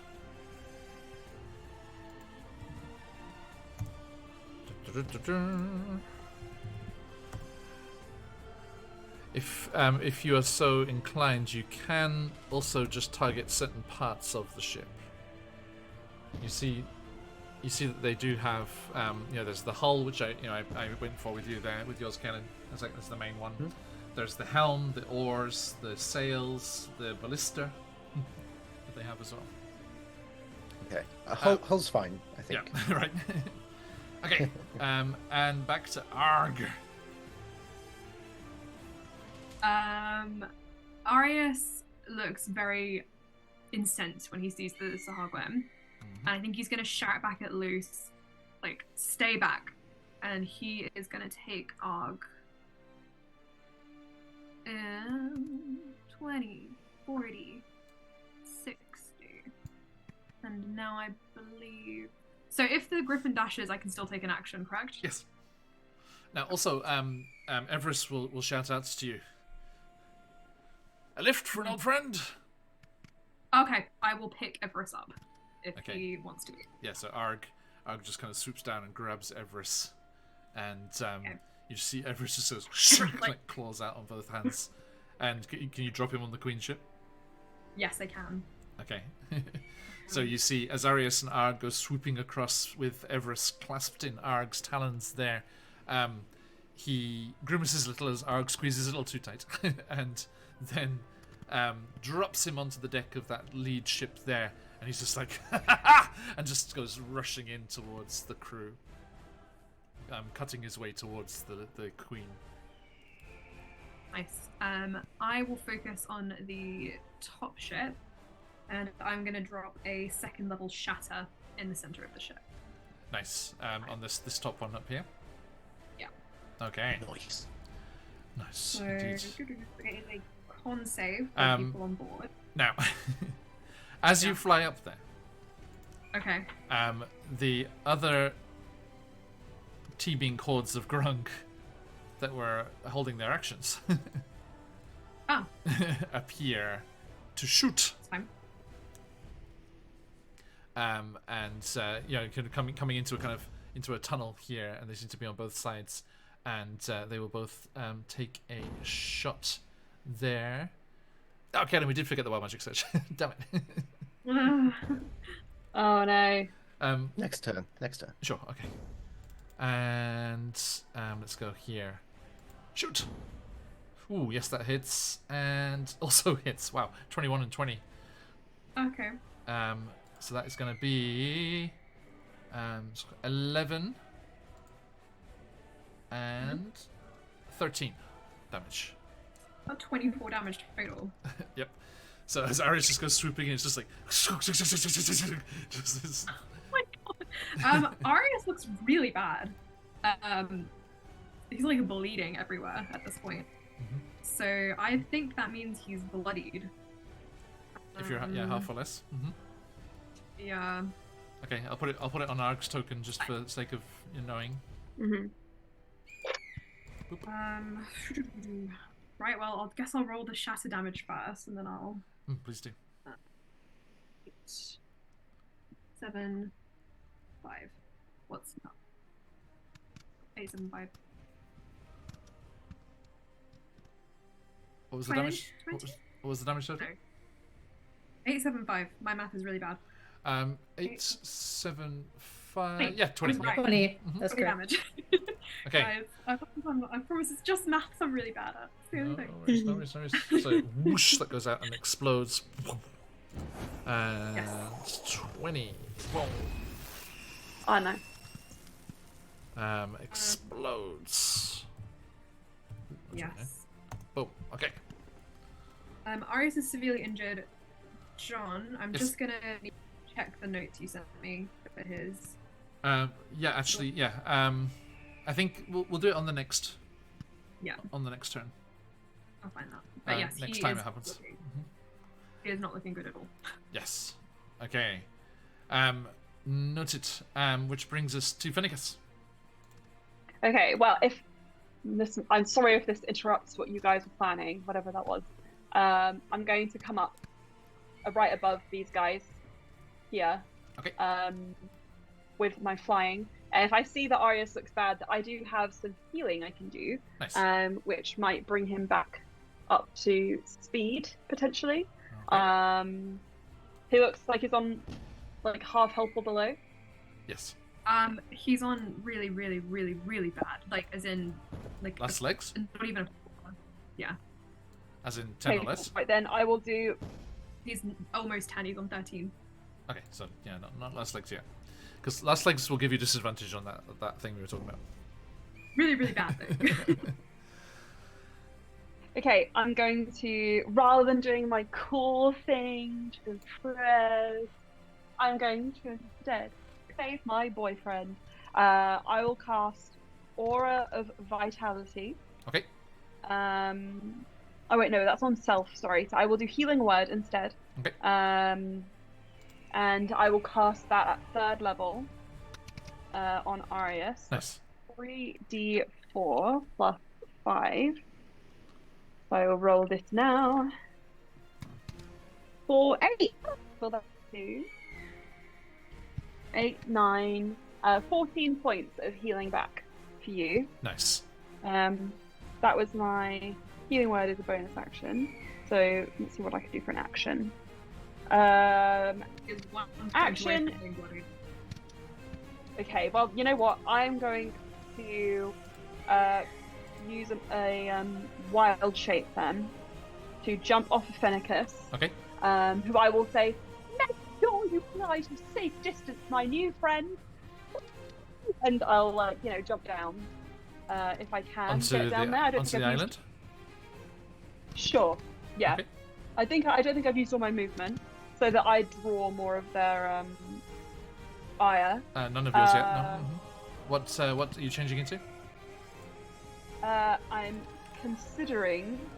still considering. Hang on, because I've got some new wild shapes. Can I tell you in a second once I've just had a look through what my new stuff is? Okay. All right. And that's my turn. Okay. Oh wait, they're going next. Okay, wait, give me a second. Yeah. Level 6. Okay. So the ones will go. The ones will go for Arius again first.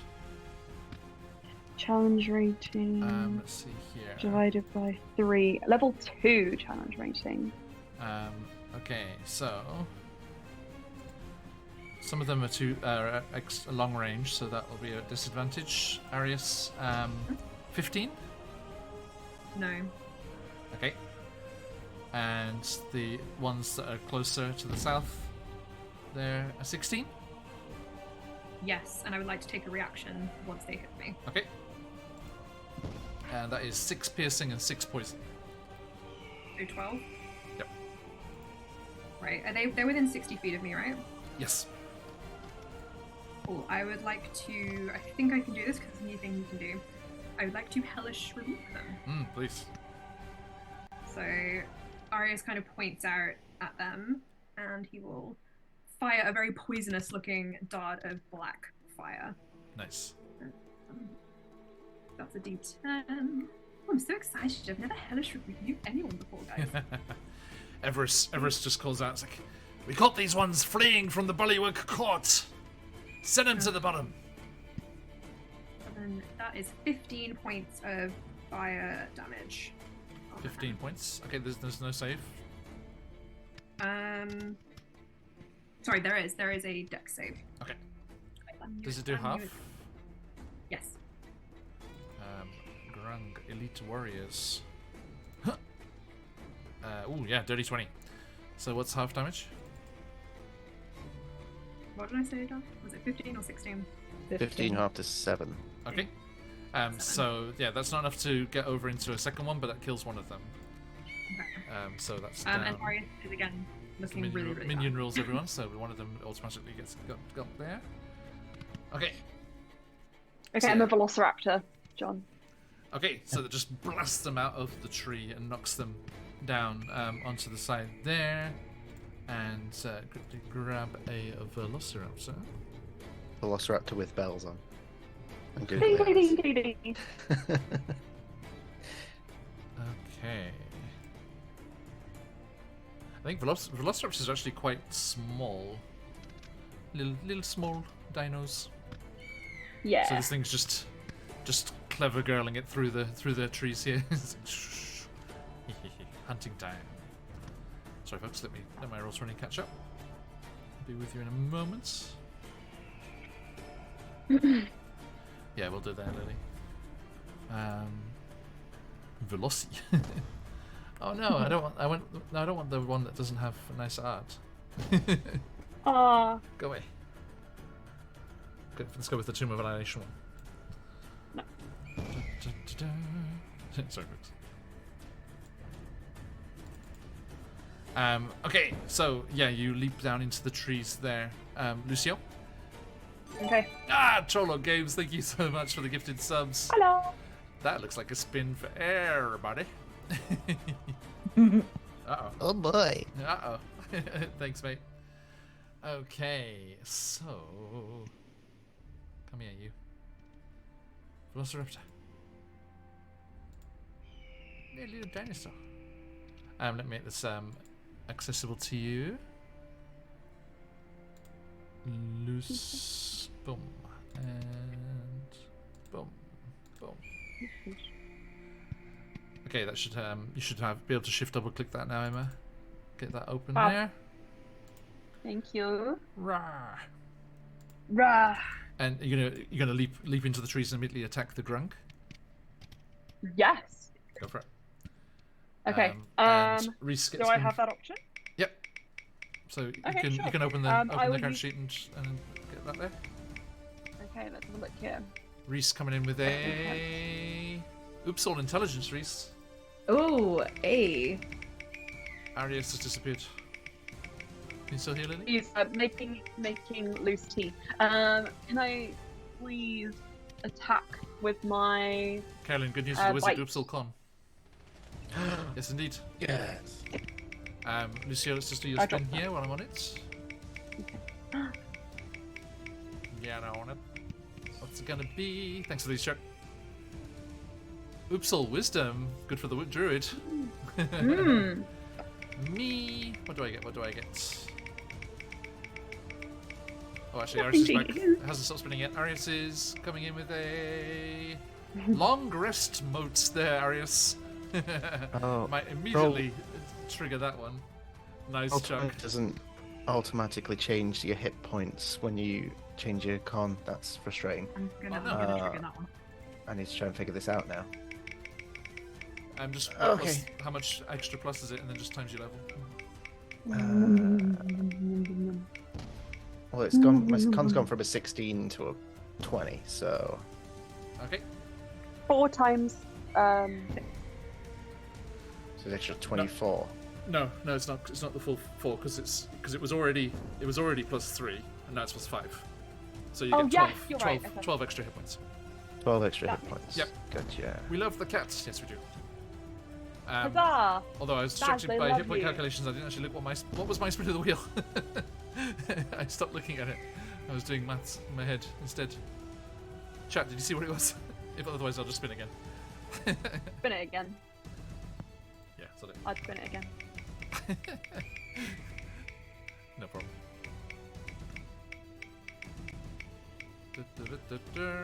Maybe wild magic? That's just wishful thinking. Random companion. Aha! What does my pirate captain have? Morgana Tan. Equal opportunities familiar deliverer. Let me roll a quick D28 here. What's it gonna be? I counter Lucio's wild shape with a... Ooh, 28. What is the last one? Cobalt Fight Club. CR0 Beasties. Zebra. Instead of a parrot on the shoulder, it is... okay, so, sorry, remind Phoenicus, what was the attack?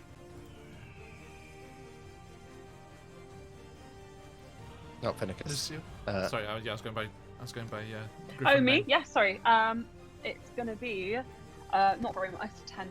A 10 misses, I'm afraid, yeah. Okay, so you leap down onto the branches from the back as you wild shape mid-flight, and kind of skitter and kind of slip off the branch and can't quite grab an attack there. Okay, so let us do this. Boop. Now down 0 and beasts. Okay, 1, 2, 3, boom. Okay, Arias, as you went swooping over the deck here, you see that the Lizard Queen, captain of this fleet here, this pirate fleet, has a weasel with an eye patch on her shoulder. It's just like, ah! Okay. And that was the Grung's turns. They had their shots. Let me switch that guiding bolt over to you, Phoenicus. Sorry, you, Luce, instead of Phoenicus. Boop. Okay, and that brings us to said Lizard Queen. Okay, she is in range now, so she spins, and she's like, Fidget, get him! And she grabs the weasel and just hurls it at Everest. And it's just like, he's like, Fidget, go for the eyes. And, Fidget got eaten. Fastball specials the weasel towards Everest.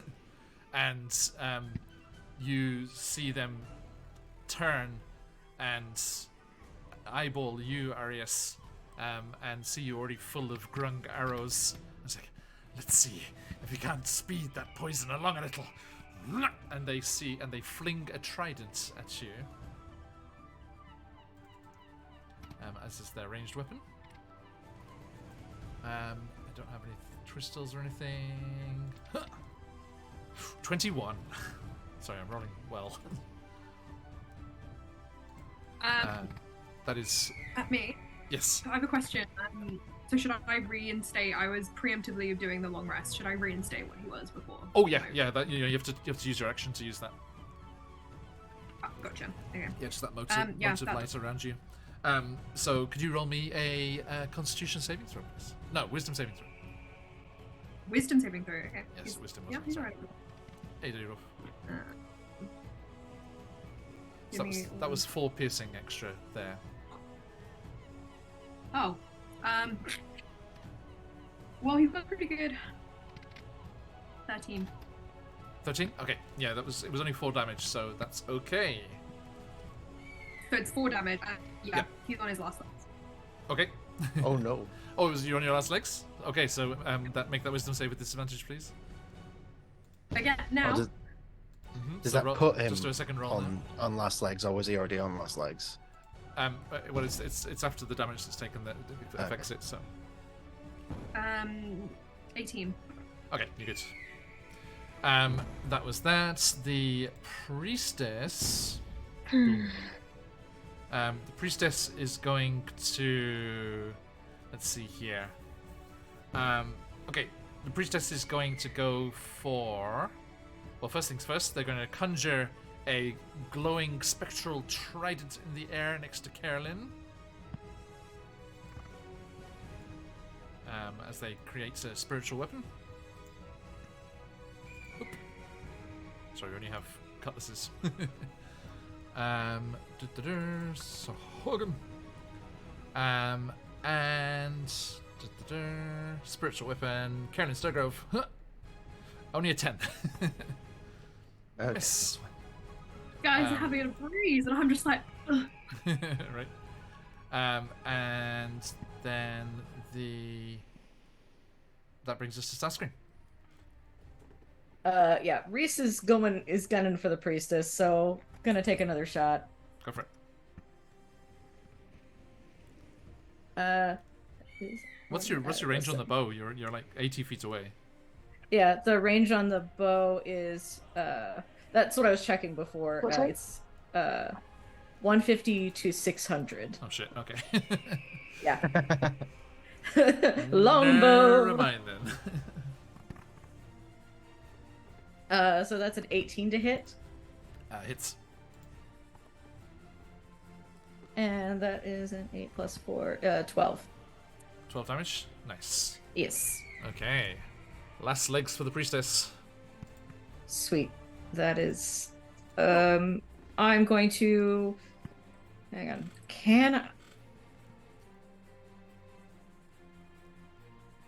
Let me check the distance on something real quick. Sure. Cool. Carolyn is within 60 feet, so I can inspire her, so I will. Nice. Power chord. I'm inspired. Yeah, How does Reese do the musical performance aspect of their inspiration? I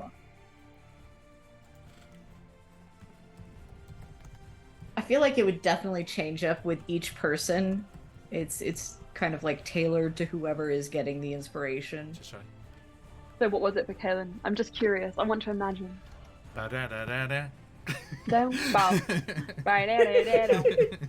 Like, do they have like a different musical instrument or a harmonica for everyone? Was that put a spell on you? Oh, I was actually gonna. Or are they singing? Yeah, he's singing. Probably "Magic" by Snow Ghosts. That's so cute. Ooh. Okay. Oh my god, Lily, you left the kitchen open. Matters bad, get out of here! Whoopsie. Arius energy in real life too. Okay. Yeah, that's my I didn't bonus realize. action. I didn't realize Baz had rolled initiative. Good flying where I am right Sneak now. attack. Not Okay. allowed in the kitchen. Astrid, aka Carolyn. Wild magic Yes. search. Yes, I got a 49, and it's going to be the wizard table. 49 on the wizard table is... for the next hour, your spells are shrouded in illusion to appear the result of physical acts such as potions and traps. Oh.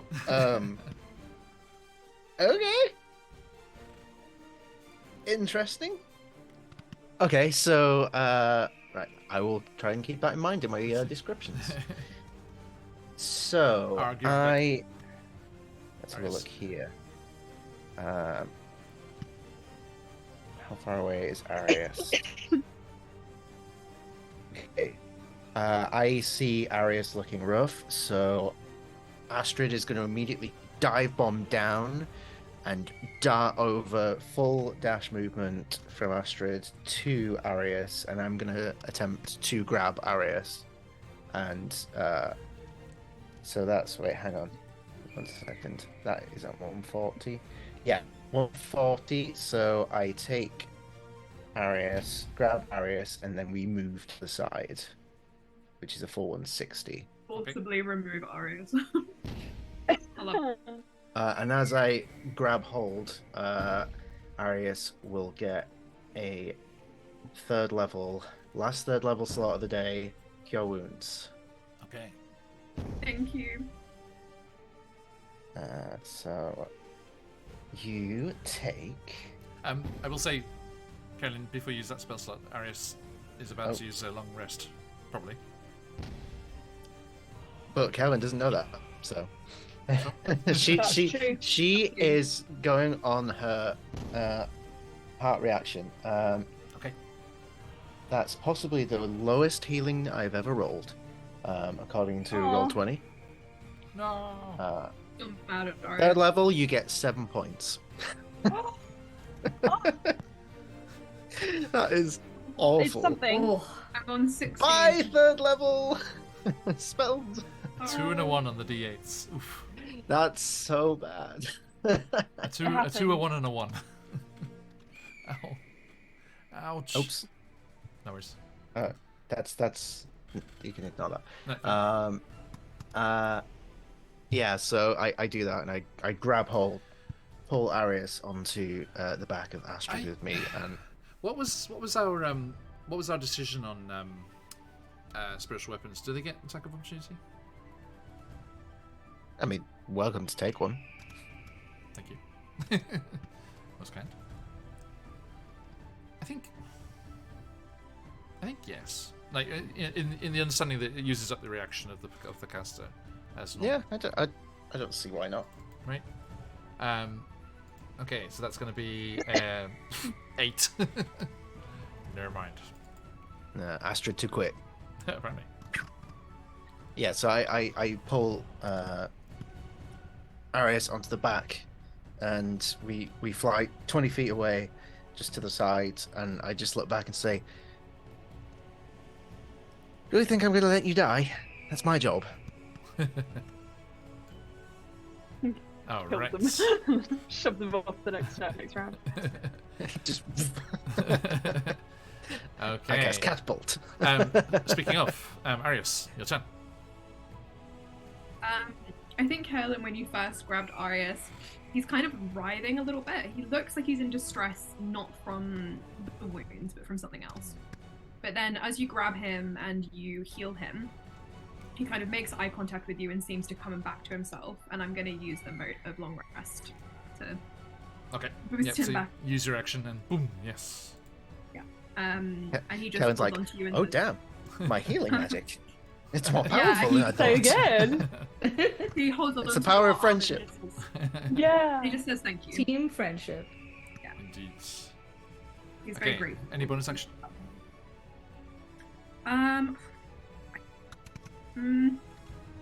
If I've used the mote of long rest, does that work as a spell, or is it just I can still cast cantrips and stuff? Or If you have a bonus action, you're okay. all right, I'm going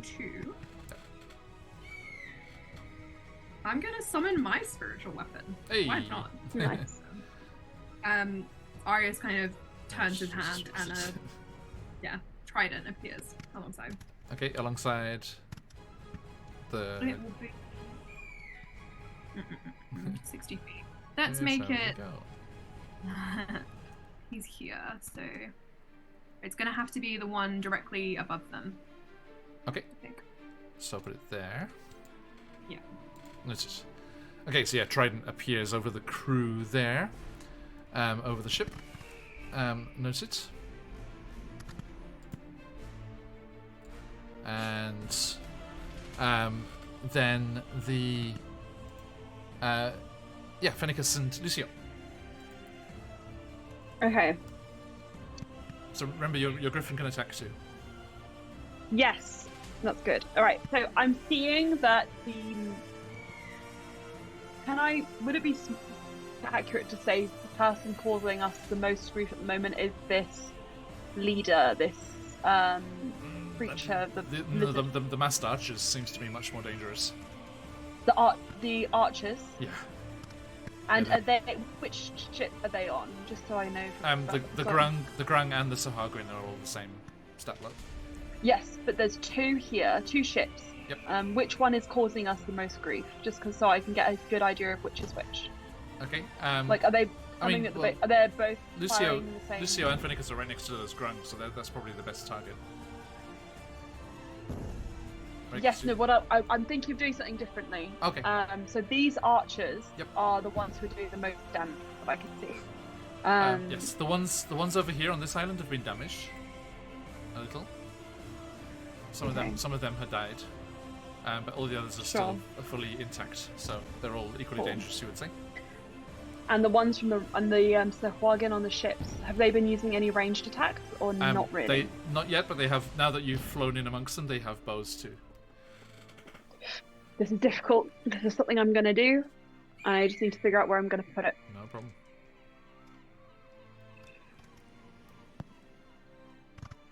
So I don't want my besties to get another round of attack from the archers.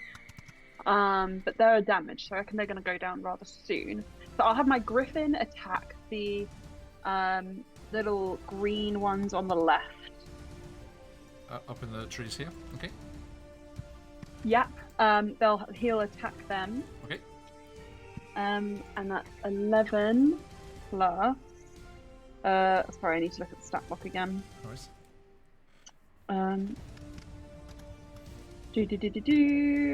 Where is it? There it is. Oh gosh, I clicked. No. Ah! Okay, sorry, all my apps just went weird. No problem. Right. Multi-attack. It's going to make one with its beak, one with its claws. The first is an 11 plus 3, so 14 to hit. Hits. Okay. How much damage? Next with the claws. Okay, yep. Oh, sorry, I was gonna roll them both, and then next with the claws is an 11. Okay, that misses, I'm afraid. That's fine. So the 1d6. 1. So it's 2 points of. Doesn't matter. I mean, that's still enough to just So Fennicus just swoops down and just grabs the grung and just eats it. Nice, exactly as I wanted them to. Excellent. Okay, cool. Then for me, Yes. what I am going to do. Can you cast and in one shape? unfortunately, for this I'm going to have to let my wild shape go. Oh, okay. So that I can cast this spell, because I think it's probably more important, more worth it than just keeping as a velociraptor. I can defend myself. Okay. So I've got a spell called Wall of Water. Okay. You create a wall of water at a point you can see within range. It can be 30 feet long and 10 feet high, 1 foot thick. You can make it a ringed wall and so on and so on. Any ranged weapon attack that enters the wall space has disadvantage. Nice. And fire damage and such is halved. Spells that could deal damage that pass through the wall or cause area of effect damage cause parts of the wall to freeze. There's something about that, but I don't think that really matters. But it's mostly the ranged. So I would like to cast that in between where the Sir Huagin. Oh wait. What's the range on it? 60 feet. So I can put it either just behind my besties, or or easily put it in front of my besties. Yeah, I mean you could block. What's the best call? You could put it between the captain and them. Yes, just stop the captain eating them up. Because you think that the grung won't use their bows this time because they're all in melee now. Okay. All right, then I'll put it between the captain and my besties. Okay. But it's specifically for ranged weapon attacks. So that's why I'm choosing it, and I'm feeling that she's going to use melee attacks. So I don't know if that's the best tool. She flung the trident before. Okay. All right. Then, because I don't know. Okay. All right. If she's going to be using, all right, then I'll go with your idea. Sure. I'll put it there. Yep. Okay. Okay. So yeah. Now I'm just into boy again. Explain what that looks like as this water just comes up and over the ship. So here. I kind of see Arius being clutched in Kaelin's arms, only just coming back to life, I guess. I see Everest standing there, looking tall and wide. Not very cool at the moment. He's just like wrestling a ferret. He's like, ah! Cool. Oh, okay. I meant cool, but yeah. And I'm just like, man, I'm gonna do something cool. And I kind of put my hands down in the water at the beach, or if there's a pool area near me, and I just go, and fling this water up. Okay. Yeah, so that it just goes surging across that space between you and the ship, and then up and rises up over the edge of the ship and then stops in place as opposed to just crashing on the decks. And you see some of the crew just like thinking they're about to get swept overboard, but then it just stops and the water's just shimmering and raging in place there, swirling around. Oh. Okay, awesome. I am done. Okay. Grung. Let us see here. These little boys are gonna come down the back here. They can only go one actually, so they're just gonna have disadvantage. Arius, coming at you, and shoot. Arius wants compensation for this fight. This feels very targeted. 20. I mean, you're right there. Sorry. You're only one within range. They said they weren't going to use. They looked like they were doing melee. The grungs next to you. Yeah. There's one. There's the ones up top that you couldn't reach. You can. Well, do you want to put the water behind Darius there instead? That was my other choice. Was gonna. Sorry, you said they were gonna do melee. They looked like they were ready to do melee. The ones right next to you. Yeah, the ones that are next to you. Mm-hmm. But there's two sets of grungs and one has Fennekus next to it, so I assumed that it was going to be attacking Fennekus. Okay, well, I mean, I can't change it, but I was planning on putting it between ranged attacks. Okay. And that's so disadvantage? I think if... Yeah, I mean, I think so. I think that would have been my call if I'd known that was going to happen. Okay. All right. No, I also forgot about those growing up there. Sorry, because they were off the screen for me. Sorry, and I was like, that's fine. Wait. Okay. So yeah, it's behind. Sure. It's behind. So is that disadvantage? Yes, disadvantage on ranged attack. Okay. So, Grunk. Yeah. As they try and fire their short bows through that. Yeah, it's only an 8. They get plus 5 because of the minion there, so it's but still only 13. So that misses Arius. Yeah. Okay. So yeah, there's and these arrows just go into the water and just go twisting off and spin away there. And the ones down next to you two will attack in melee. What is Fennekus's 12 AC? Okay. Let's see here. Yeah, they come swinging through. Actually, no, I'm going to use this one instead. Actually. Lucio, as you stand up from creating this effect with the water, stand up from the edge of the beach there, you start to hear from the trees behind you this and just this susurrating kind of chorus of croaks starts to echo through the trees as they use their mesmerizing chirr. Could you please make a wisdom saving throw for yourself and Fennekus? Do I have oops or wisdom, don't I? You did, yeah. Wisdom saving throw is hang on. 21. Okay. Sorry, I rolled it on my sheet, but it is. And one for Fennekus. Yeah. 18. Nice. On the die. Okay. Plus one. I think it's probably going to be okay. All Plus good. 1. All good. Nice. So yeah, they try to mesmerize you and kind of confuse you with this call, but it is not enough. You're just a bunch of frogs. And to our lizard queen captain, she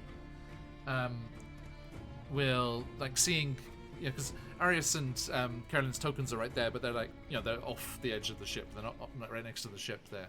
So she just turns and with the destruction of Fidget attacking Everest, will go charging towards Everest with their claws out. Actually, no, they'll go with their trident.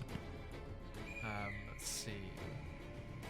That's going to be an 18 and a 13. So yeah, one of those hits.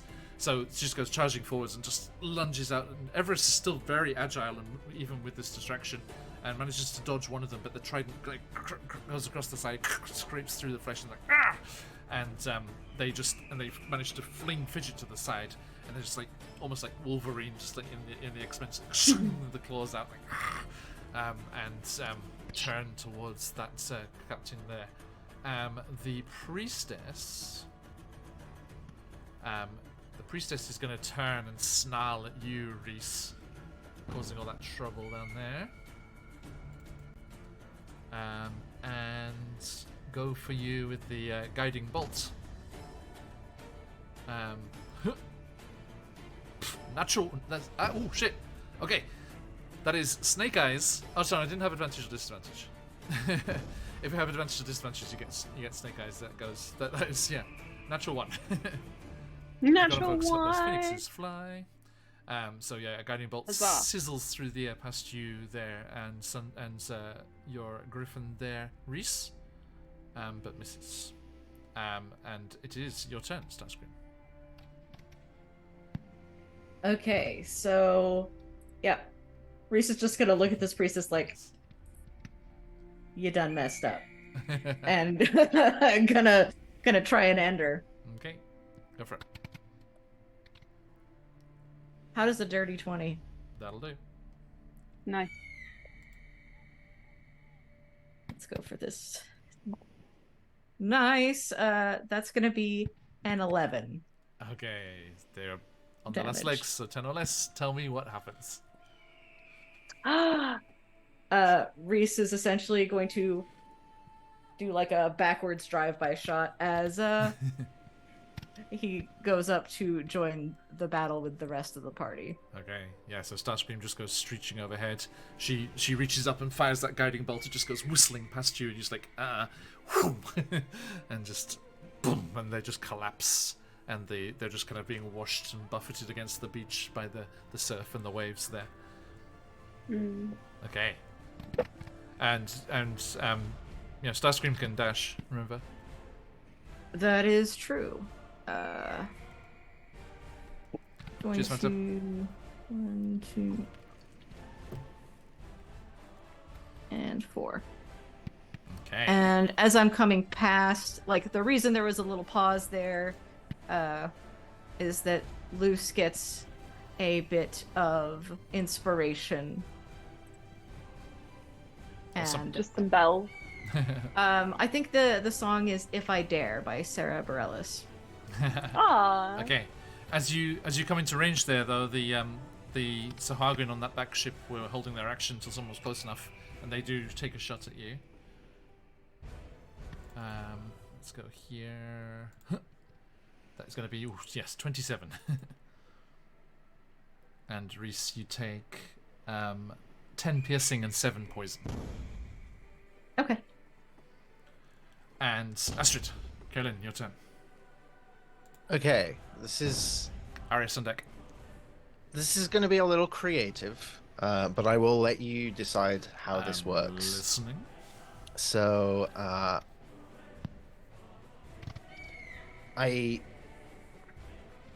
the way I picture it is that I'm on the back of Astrid.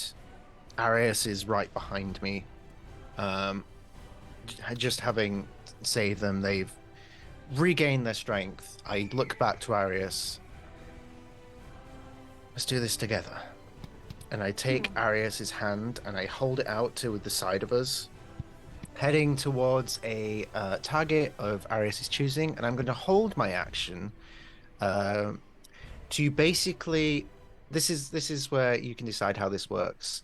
I'm going to donate a 2nd level spell slot of Guiding Bolt to add to Arius. I'm basically trying to use my spell energy to empower Arius on their turn.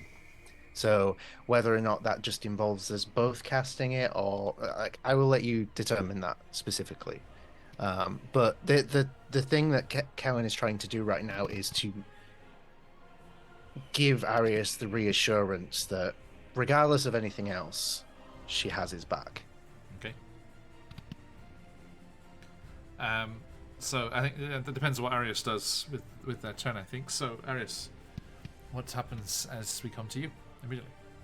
Fennekus on deck. I think Arius is really... He looks quite shocked for a moment, but then he looks very reassured. I'm just looking at the map. Yep.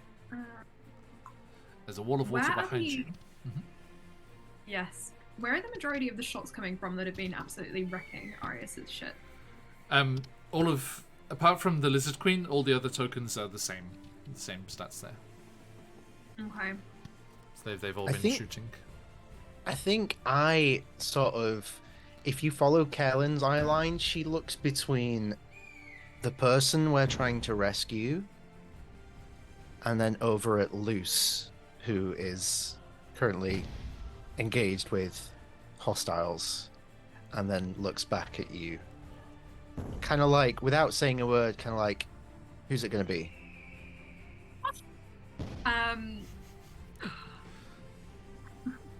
The question is, I think, which of those enemies is more of a problem? Because Luce is engaged with the little froggy people. Yep. And Everest is engaged with... Is he in this middle ship? This one closest to Luce? He's with the captain, with the Lizard Queen. Who are you going to choose, Luce or Everest? Oh my god. He's not picking between love interests. He's picking the target that needs to be taken out. And you think, I mean, Arius is... the Lizard Queen looks to be the most powerful, but the mass numbers of these other is a problem. Yeah, I think Arius, I mean, he loves Luce. I think he's gonna go for the enemies that Luce is fighting. And he will shoot off a simultaneous guiding bolt with you, Kaelin. So. Okay. So Kaelin, you roll yours first and see if that gives advantage. Okay. You know what, I'm going to do this with real dice because the Roll20 dice do not like me. So this is a plus 6. Natural 20. Yeah. Take a picture of that shit. Got him, folks. Caleb dice. I also rolled a 26. So my total's 26. So, Arius, you can roll yours with advantage. I get better. I won't. Oh my god, I got the same.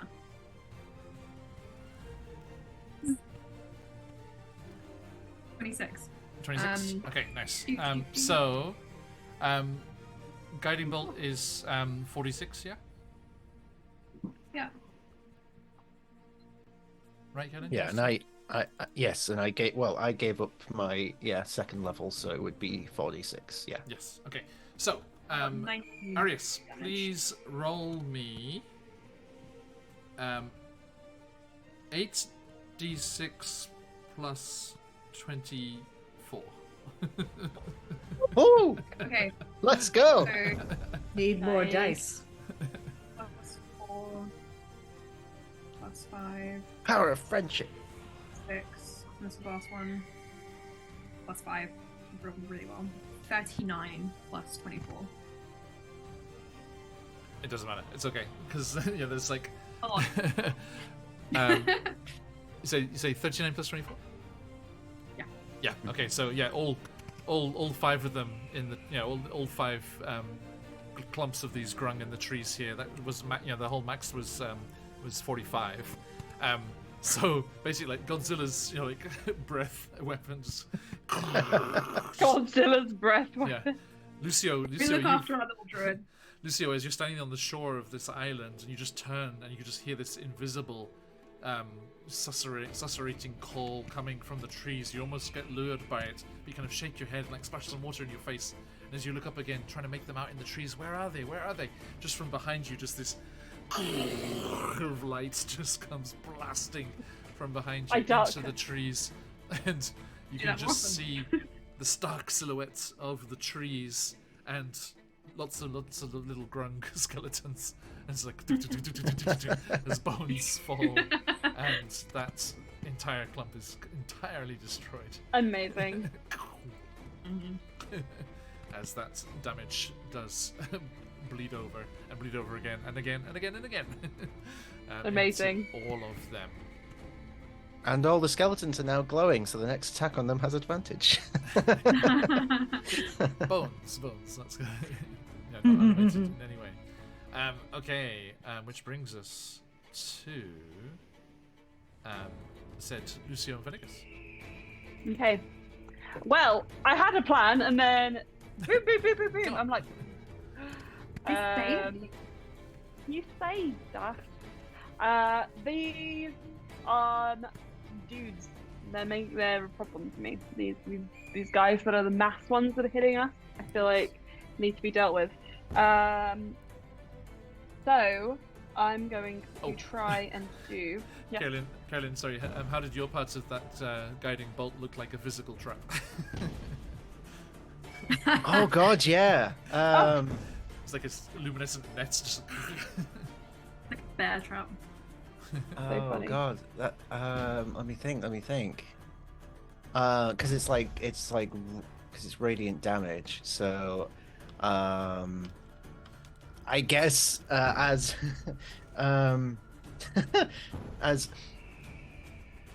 as Arius is casting the guiding bolt, like it looks like I pull out a potion bottle and I'm like dripping something over the top of it, so as if I'm fueling the fire. Nice. Yeah. Okay. It's got stronger and stronger, more and more radiant. Okay. Nice. Okay. Sorry, Fennicus. Lucia, back to you. Actually, I realized I probably can't do this whilst I'm concentrating on the wall of water. So let me think. I'm gonna bonus action Misty Step. Misty Step will take me 30 feet. So with 30 feet of movement, could I just get on the ship or not really? If I also used my movement, so for example, if I use my movement to get here and then Misty Stepped, could I get on the ship here? Yeah, you can get onto that back section there. Yeah. Okay. I'm not gonna be able to attack the others. Let me just take that off. But I might be able to attack this crazy guy, the lizard.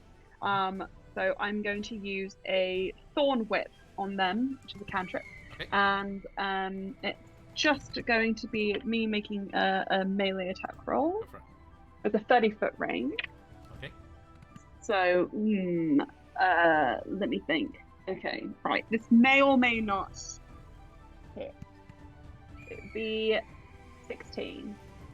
16 hits. It hits. Okay, I had a feeling they had a high armor class, so I wasn't sure. Nope. Okay, cool. 16. They have an elaborate captain's coat, but it's not very well armored. Cool. 2d6. That is going to be 10 points of piercing damage. Nice. Onto them. And then are you pulling them towards you? I believe you can, right? Ooh, you know what? Yeah, because that would get them also close to our besties and unable to make range attacks. So I think that's probably a good thing. Yep, so you grab them and pull them towards you, at which point Everest, this friend of Arius's, kind of like salutes you and is like, nicely done, and just perfectly dives over the edge. It makes barely a splash, then disappear into the water. You may start fights, but I can finish them! Okay, There I am. and Fennicus? I'm going to make some tea. Fennicus? Yes, Fennicus. I'm not going to meet you yet. Fennicus, I've learned about them having 12 hit points. So I think they might use an action to disengage. Fennicus has got 32 hit points. 32? Yep, 12 armor class. Cool, never mind then. I'm not going to disengage. They're going to attack. Just slow motion, like puppy dog running through the trees, just eating grung here and there. Same as before, a bite with their claws. It's a buffet. So that is going to be a 13 for the first one. Beat it. Oh, cool. And the last one is going to be another 13. Okay. Hey. What's the damage on the first one? So, 2 attacks. One with its beak, one with its tail. The first one is 6 points of piercing damage. And the second one? 2d4 plus 1. 4, 7, 8 points of slashing damage. Nice. Okay, they are just romping through the trees, just eating up grung here and there. It's like, frogs. Nom. One of them starts desperately climbing up the tree, just like a little beat of the wings, just like a little boost up and off the trunk of the tree. There is bring only them up like they're Skittles. right. There's only one left there. 1 point left on Maybe those. he'll On spare that that unit. one. Okay. Speaking of our Grunk warriors, it is their turn. Arius, just to drop back to your turn. Do your spiritual weapon attack.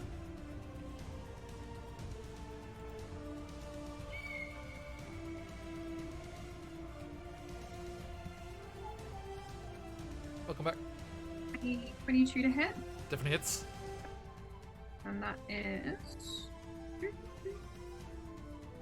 5 plus 4 is 9. 9 damage. Nice. 9 damage. Okay, yeah, your spiritual weapon, Trident, just goes plowing along the deck and just like spears two of them and just like nails them to the deck.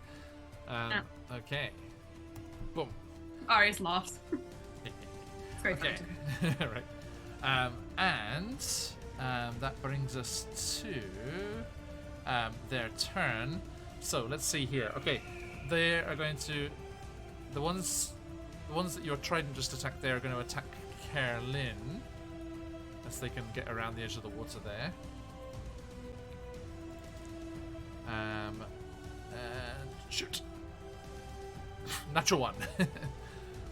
And the ones on the North Island are going to shoot at you, Arius, with disadvantages through the water wall. 12. No. The ones down here, the last little guy is going to attack Phoenicus. It's like, my brothers, my sisters, ah! And leap at Phoenicus.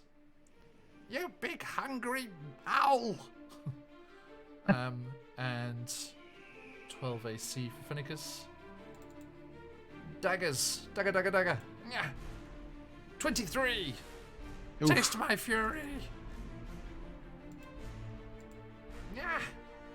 4 piercing and 5 poison. 9 damage for poor little Phoenicus there. You just hear a kind of forlorn in the trees there.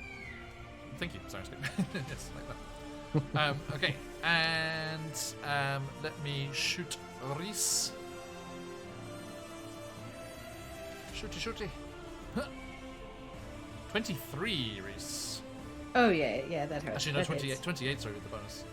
That is Such a vibe. Just casually saying, I'm gonna shoot Reese. just bear with me a second. That is going to be 8 piercing and 6 poison. So 14 Thank you. damage. And that was everyone. Yep, those are gone. They fired. Yep, that's everyone. Okay, now on the Lizard Queen's turn. Emma, come back. I need to attack you. Okay, let me describe something. Okay, I just need to rescue the cat from the kitchen. Okay. I can hear you though. No problem. They're eating the sink. Something rather interesting happens here as the captain is kind No, it of doesn't. running towards. Hello, cat. Lies. Welching! Hi, what? The Yeah. captain comes running down the deck, like scrambling back to their feet, Lucio, and turns and grabs their trident in both hands and rises it up above you. As they do so, their eyes kind of go wide and they're looking past you, and the ship in the back, this one there, with the pirates that just shot at Reese, the ship just pitches, just goes up out of the water and breaks in half. And the Sahaguin pirates are just leaping off, just like, they can swim and stuff, so they're just diving into the water and scattering. And you see a gigantic shark just come up out of the water and just smash through the timbers of the ship, and it is gone. These guys are, for all intents and purposes, scattered and destroyed. Who's been watching the Meg? Okay. Me. Have you seen the Meg 2? It's even Yes. better. I love it. Now, Arius, you could have sworn Everest severed all ties to Sokola. However, Lucio, trident to the face. Oh, great, yes. 21. Okay. And 14? Well, Oh, actually, no. Yeah, 14 on the second one. 21 hits, 14 doesn't hit. Okay, that's going to be 5 piercing. Okay, you're give not me, that hot. Give me a Constitution saving throw. 19 plus 2. Okay, you're all good. Thank you. Starscream. Okay, can I get sneak Yeah, attack just on tap. the grung that are attacking Actually, I wonder if there's a token. Please be a our token. beloved little Fennicus? Absolutely. Q. There's a Uh. Megalosaurus, but there's no Megalodon. No. That's a dirty 20 to hit. Okie doke. You're attacking the grung. Yeah, the grung. I'm sneak attacking with the bow. Okay, doesn't matter because these are minions, so it hits, so that automatically kills the last one. Okay, so you just go swooping down over the island, and one of them's just like with daggers. There's like leaping through the air towards Fennicus, like yeah, la, la, la, la, la, and then just like arrow just goes and just pins them to the Pins tree. it to the tree. Yep. and Fennicus is just like, ooh, skewers. Nom, nom, nom, nom, nom. Okay. Done. That one is dead. And I think, this is like anything else in your turn there? Yeah, I'm gonna bonus action healing word on Fennicus. Okay.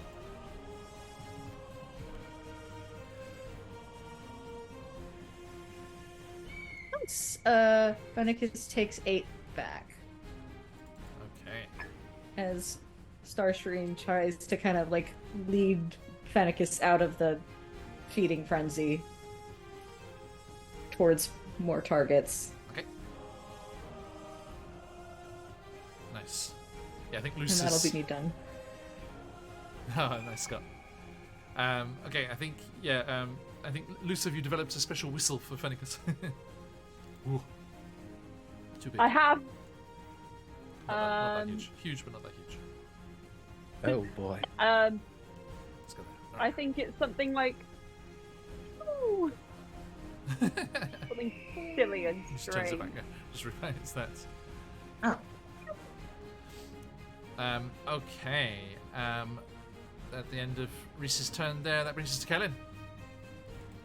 Okay, Kellen sees this Arias on deck. gigantic shark leap out of the water and There's immediately like, slow motion, thinks like whale breach and then just like back down onto the remains of the ship. because So she you see doesn't have right the one side.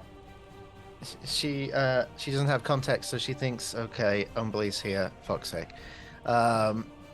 So she kind of surveys the scene and calls out, all right, let's wrap this up. Things are clearly escalating. I look towards the is it the Lizard Queen on the ship? Yep, the captain. Yeah. I'm gonna give him a good old-fashioned second level lacerate. Cheers, Scott. So Constitution saving throw, pretty please. Will do. Constitution saving throw +4. That is going to be 13. 13. The DC is 14. That's curses. So the good news is you don't take the point of exhaustion, but you do take 48 damage. Oof. So let's do 1. Where's my D8? 2. 3. 4. Ooh, nice.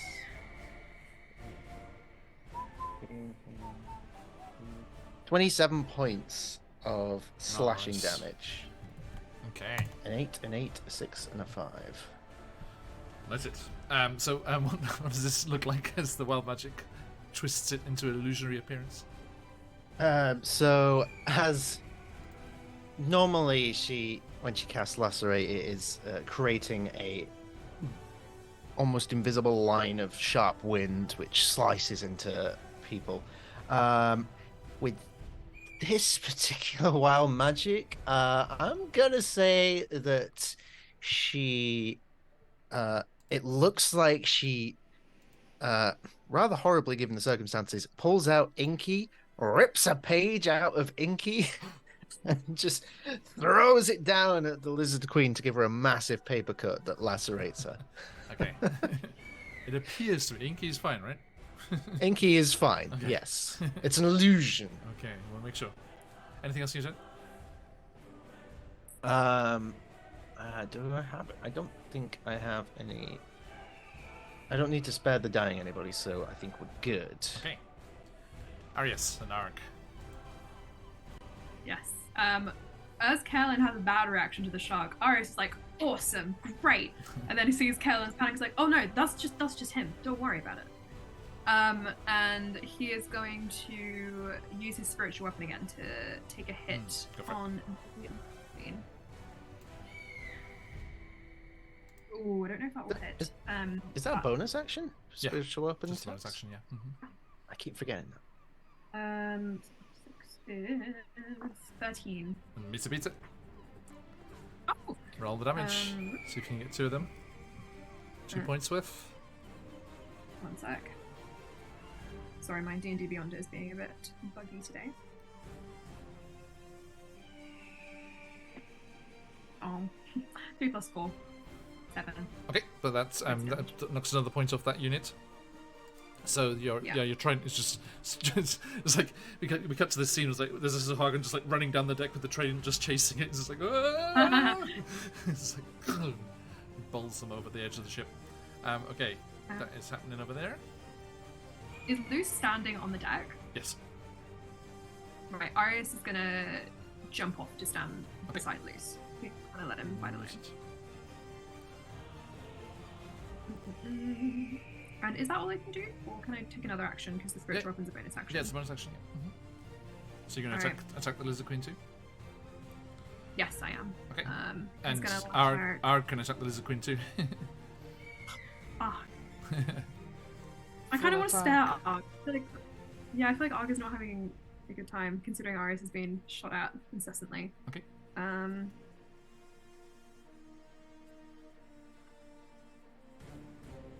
Emma, you're muted. I can hear you downstairs, but no one else can hear you.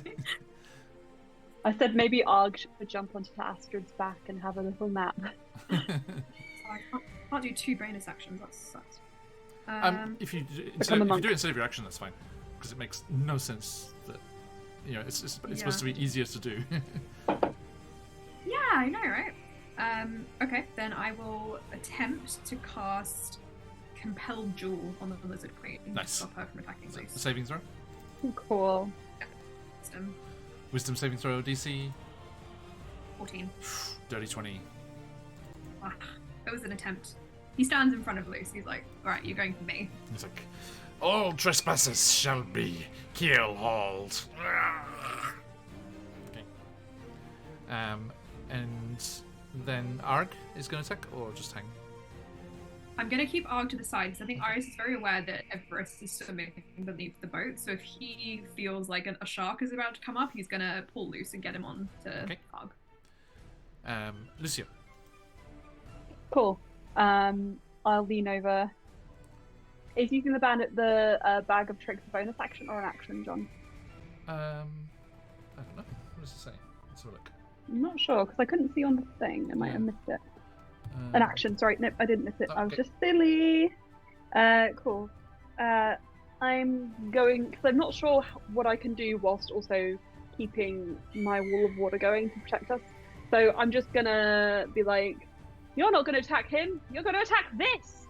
And I get a bead and I'm gonna throw it out on the deck like, choo. Okay, what is it? It'll explode in a powdery dust. And you breathe in and you inhale and it tastes like popping candy. And I'm going to roll a d8. Mm-hmm. Everybody prepare yourselves for a... Sorry, again, we lost the best bit. Whenever your voice hits a certain octave, it just cuts out. Just like, nope. Probably better for everyone, to be honest. What was it, sorry? tiger. Nice. Okay. Leaps out onto the deck. Which can act as a nice little shield between us. Okay. Does it get to take its turn right away? Ooh, let's look. I think it rolls initiative. But it's up to you, I guess. Let me see. Yeah, let's just Object lands, transforms into a creature. Creature vanishes at the next dawn. Acts on my turn. There you go. Yeah. So can I do it? I have to give you the thing. 2 seconds. Loose Yeah, we're fine. and loose. Okay, shift double click it. You should be able to grab it. Gotcha. Well, I'm not going to move it. I have its stat block. It's going to do You can do a bite or You've got to do a bite. Bite? Okay, Bite. go for it. 13 plus 5, 18. Hits. So Nice. just comes Is that leaping one? out of the bag where the bead hit the deck and just takes a chomp Immediately, out of the lizard queen. it's not a lot of damage. It's 5 points of damage. Okay, every little helps. And it chomps onto her pinky. Every little helps. That 5 damage puts the queen onto a bloodied. Very good, honestly. Don't talk about pinkies. Rawr. Amazing. Okay. Nice. Fantastic. And Finnicus? Hey, Jeff. Fenicus. Oh, yes, sorry. I made an error in calling him Fenicus because now I'm like, oh, Fenicus is go NPC. Actually, very quickly, I'm going to use a bonus action as well. Yep. Just to touch Arius. Arius, you at full health or are you wounded? He's great. He looks better than Okay, ever. cool. I'm going to tap my chest. And I'm going to restore 1d6 for 5 points of healing to myself. Nice. And then Fenicus is going to fly towards us, over us. Okay. 20, 40, 60, 80. And can he reach any of those guys, or is he too far away? We can get the Looks ones maybe on a the bit boat. far away. On the boat? Yeah. Mhm. Yeah. Then he will just do his usual multi-attack. Go for it. 12 on the first. The second This one is does not afraid. hit. Okay. Oh, sorry, that's 12 on the dice. Sorry. Oh, sorry. Yeah, that hits then. I should have clarified. 12 plus something. Is it plus 3? So Only 15. needs 1, so yeah, you're good. Nice. And the Okay. second one? The second one doesn't hit. So the Okay. damage for the first one is 7 points of damage. Okay, from, so yeah, piercing just damage. a whirring of wings and just goes flying over to that deck and just down to the deck. And there's like, Sahagin was like running away from Arius's trident and just like looking back and then turns around and it's just this massive griffin right in their face. It's like, just, like just grabs some sushi. Okay, done. Which brings us to our Grung and Sahagin here. Now, Fenicus is right there with all of them now. So that is. He'll be fine. He's got 32 HP. 2 there and 5 there. 23 HP. Oh, yeah, you got Astrid was taken. you got hit before. So 12 armor class. The first one. That'll hit, and then second Okay. one also hits. Okay. So the first one is going to be 14. So that's okay. With the just goes down onto the deck there, and then you just see this. You just hear this of arrows and bows, and just from the shoreline and from the deck, arrows just go sailing and just completely pincushion Fenicus, and he's just like and just chomps down on one last Sahagin there, and then slumps unconscious on the deck. 25 damage. I feel like the Mama Now- Griffin is not going to be happy with that. The Griffins, right? The Griffins get death saves as well. Good. We're in it. Okay. So, that brings us to the captain's turn. The captain is going to go for... Let's see, choices. The tiger. What's the AC here? 12. Okay. Miss. And hits. Okay. Okay, one hit onto the tiger. That's 9 piercing. It's doing okay. That's got 37 hit points as well. Okay, so just like battling, just like trying to fend off this tiger. It's trying to bite and claw at them. It's like, just like rams it into the underbelly of the tiger, which roars and just like backs off a little bit and spins around. Starscream, your turn. Okay. Astrid on deck. Well, first things first. We're gonna go. Hang on. Let me do some measuring. Okay. I need to be here, which puts me within 60 feet of baby boy Fennekus. Okay. And going to upcast Healing Word for a total of 10 HP back. Nice. And then going to, as mentioned before, I can get sneak attack because Luce is right there along with a tiger. Yeah, I'm going after this pirate queen. And you see this kind of like ring of music notes rise up from the shadows. Nice. As Reese is going to mark her as his favored foe. Nice. I'm And so hyped for this range of multi-class. how does That might make a sense. 16 plus 7, 23 hit? That will hit. Cool. Now I roll all the dice. Very nice. So that is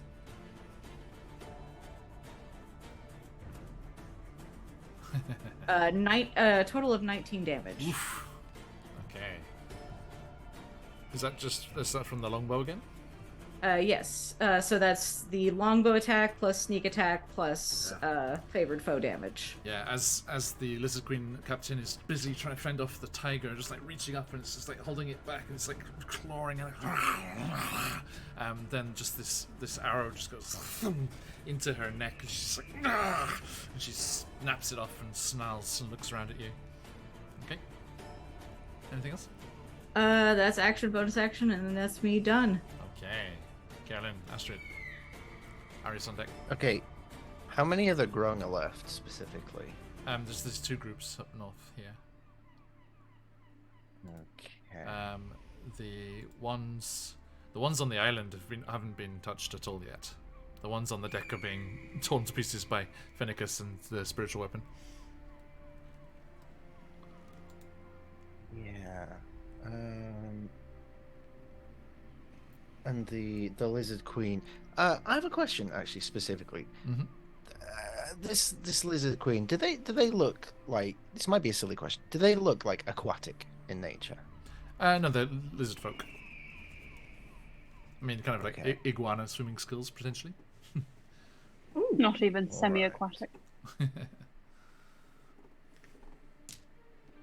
And what about the Grung? Not particularly, no. Okay, so I won't do the fucked up thing that I was thinking of doing. That's fine. Curious.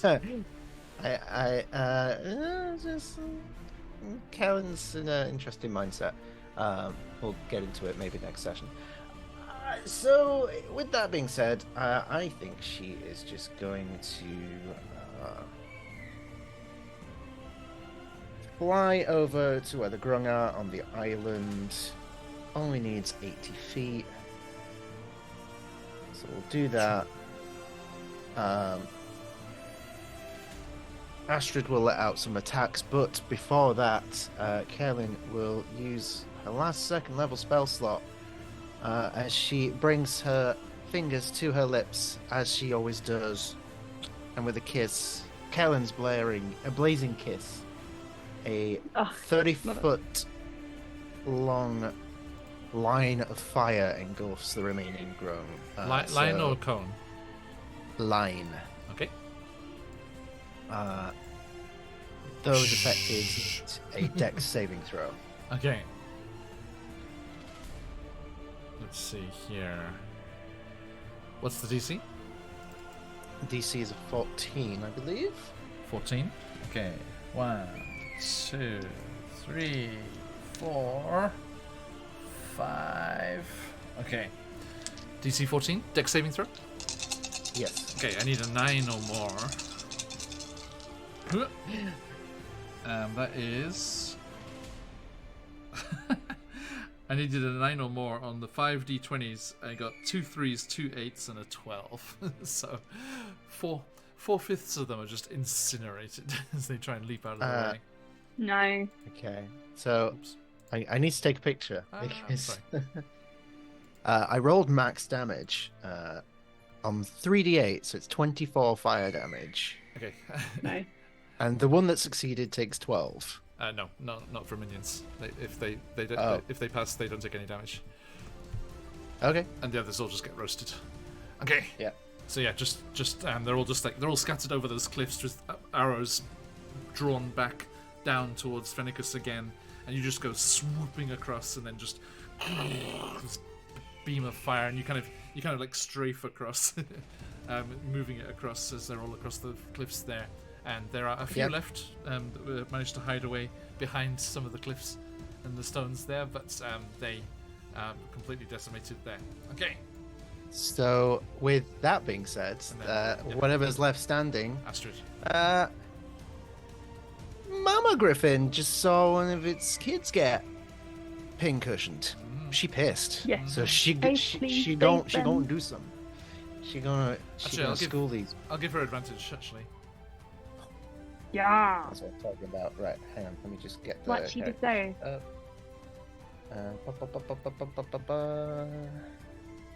Alright, Astrid. Let's do this. One attack with its beak and one with its claws. First one at advantage. I don't have it on the further screen away from me. 14. It's okay. 14. Yeah, it's okay. So Astrid just swoops down, and that last one that was just like huddled behind a rock, like hiding away from Carolyn's fire, just like swoops down, just like grabs it, and tell me what happens.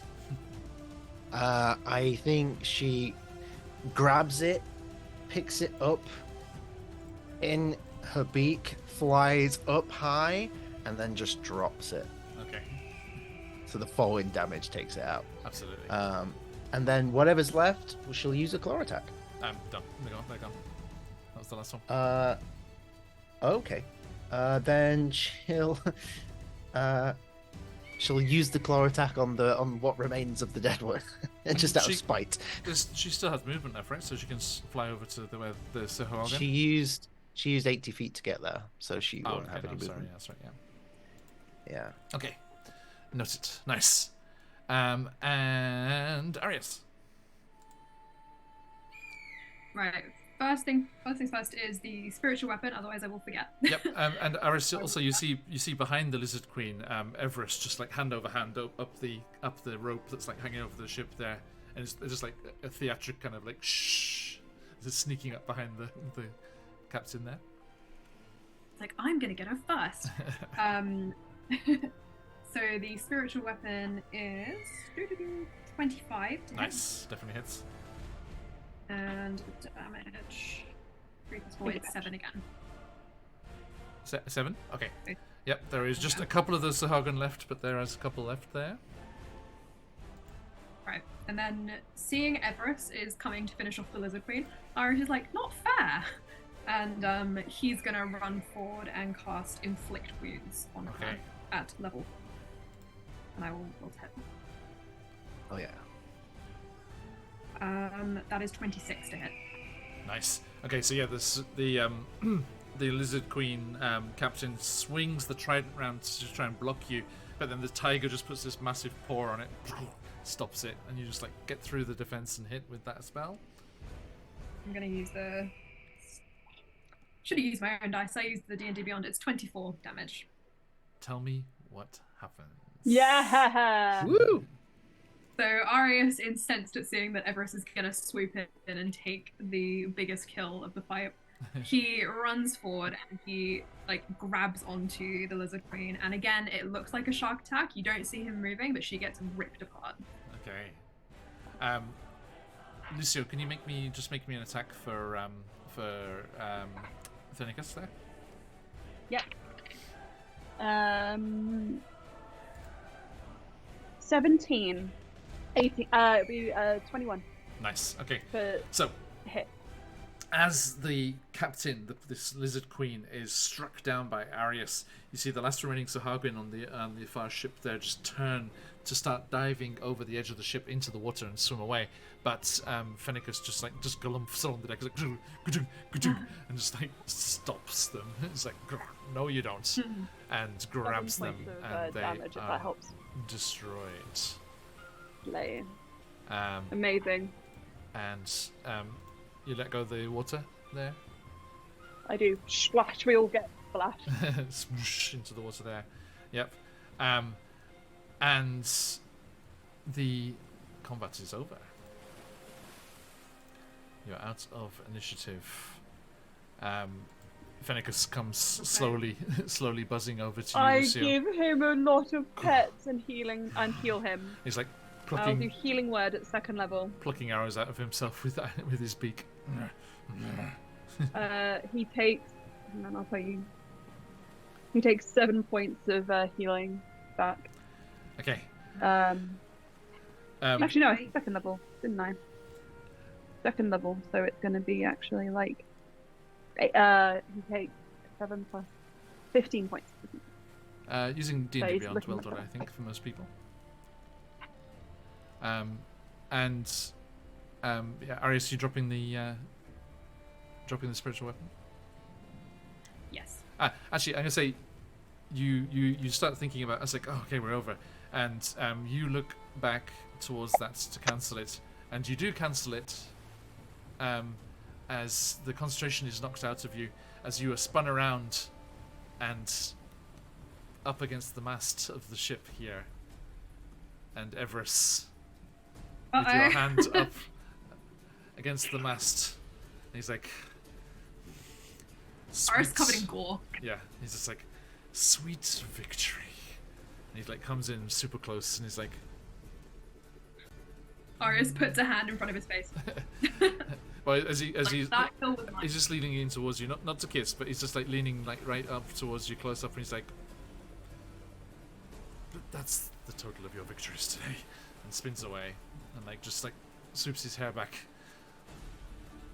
Well met. Arius. Yeah, go for Well, it would have been yours, but I got there first. It's like you were always weaker but faster. And he just like strides over his, knee length like black leather boots, just clumping on the deck. Just like ruffles the head of the tiger, and just comes over and sees. Like, blows a kiss across to you, Carolyn. Powerful magics! And then turns, meets Reese's eye. Like, I am a lesbian! Turns, meets How straight of you. Meets Reese's eye, and just nods Those towards bisexual Reese. boys, they just can't help themselves. That. Sorry, Pat. And yeah, just meets Reese's eye, just nods in recognition, and of talent, not knowing them, and then they turn and they kind of like camaraderie kind of punch Lucy on the shoulder, and good job, Cupcake.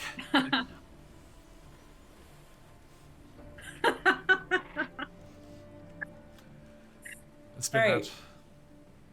It's been rad. Yeah. It really has been. Who are you? Arius does try and contain his laughter at that. He's like, no, that wasn't funny. He smiles. He's like, Arius didn't mention me. Not once, actually. So that's really interesting, isn't it? Well, it is rude to gossip. I mean, maybe he just didn't think about it because he doesn't think of mentioning people, anyone. I am Everest. And he turns and he grabs the Lizard Queen's head by the frills and just like slices it off with a cutlass and goes to the back of the ship and just rises it up, and you can just hear from their own ship, you know, the bigger ship over to the side. They just like, no, I mean. And breakdown. And he's like, I have to keep that one for the bounty. What? There's a bounty? But hey! Arius looks grumpy. We can share. Yeah, if there's money involved, we definitely should get a cut. He's like, I made all of the cuts, the final ones. he's like, we can share, and then just like flashes an eye. We do love to share. Okay, now. Helen is going to cast Slippery Fingers. And she flicks just a piece of wood at the bow of the ship, which bounces, hits another bit, which moves one of the sails, and Oh, right, yeah. It looks like eventually, for some reason, there's a pail of water up on the up on the sail of the ship, got which caught then from my falls. wall water. And while they probably appreciate being drenched in water at this point, it's more that the bucket hits them square in the top of the head. Well, you'd think, but it does fall off the bowsprit up above and comes slowing down until the water in the bucket just stops in midair, and Everest steps out from under it. He's like, you don't even know me yet. Okay. So why is he so cool? Stop there, John. Right. Role play. Yeah, but you can't get flustered. And he's like, Aris, I was glad to hear from you, and I'm glad that you've come. It's a pleasure to meet you all. Time. What needs killing? Point me in the right direction. Guys, do you want to go? Who wants to explain the long story? Oh. Yeah, you might want to get comfortable for this one. Well, how about something a little more dry land? And he leaps over the side and just starts swimming towards that island with the stone circle, where Astrid is at the moment. So, Loose. Arius will hold his hand out to you. I can swim. You can swim with me if you want. No, it's fine. I'll head over in my own time. You guys get comfy. and Arius just looks down at you like, come on. with a mix of splashes and a flapping of wings, everyone makes their way over to the island. And clambering up to the top there, you see Everest leaning against one of the standing stones, picking his nails with a dagger. He's on everything, doesn't he? He's just like, well then, tell me everything, and let's fix this problem. And we shall stop. No. Emma, we didn't want you to be overwhelmed by the coolness. Don't worry. He's just like on every surface he can find. Absolutely. All right. Thank you, dear players, for that little jaunt here into the Shark Teeth Isles. And Aelin, did you get the reference? E. The Sahagan pirates fleeing the Bullywug court. Yep. Yes, these were the leftover pirates from my one-shot roulette birthday stream, which Aelin played it. As they drove off the Sahagan pirates there. A pirate's love story. It was indeed. Check it out on the YouTube if you fancy. That was a good game. And there's a boop. All right. So, hang on. Not quite. Yes, work. There we go. Okay. So, there we go, friends. Thank you. We have met up with Everest and the other Sea Elves. Are they all Melinty? Who knows? Sure. We shall find out next time as we rejoin our heroes here in the Sea of Fallen Stars. And let us say goodbye to said heroes and thank them, and then we will be drawing one of our lucky winners here. So, if you want to jump into the giveaway before we wrap things up, let us entice you here with the fantastic Amazing Encounters and Locations Kickstarter coming up. Well, absolutely on the loose already from CZRPG, fully funded immediately, of course. So please jump in if you want to get yourself this amazing bundle of encounters and maps for your games, which can be tied into a little campaign themselves or used in your own home games. Beautiful work as always from CZRPG with all the various options, digital or physical. Jump in on that. And whilst we are giving away and shouting out the fabulous campaign from our friends at CZRPG, you get the chance to win their previous 2 Kickstarters, digital versions of both Amazing Encounters and Places and Amazing Encounters and Quests. A huge collection of encounters and campaign possibilities with a huge bundle of maps, even more with all the various versions, nighttime and variants, weather conditions and the like. So, ! Enter in the chat if you want your chance to win, and a massive thank you to CZRPG for sponsoring as always. Thank you, Chuck. Thank you for this gifted Subsea Legend. And let's go back to these fine folk. Right, okay, so let us go around the overlay from myself here. Lucio DeSantis, where can people find you in the material plane? Hello, I'm Emma, and you can find me as Emma City Art on Twitter. I do commissions, I do the character art for this channel, but not for this stream. And you'll be able to see some new art from me on, is it tomorrow? Yes, indeed. Yeah. Yes, huzzah. With some really interesting, cool designs, so check it out. Thank you. And next to Lucio, we have Carolyn Sturgrove. Oh, that's me! Hi, friends! I am Patch, the ever-humble DM from Quest Junkies. Always love reprising my role as the sassy yet classy mommy of Chessenta.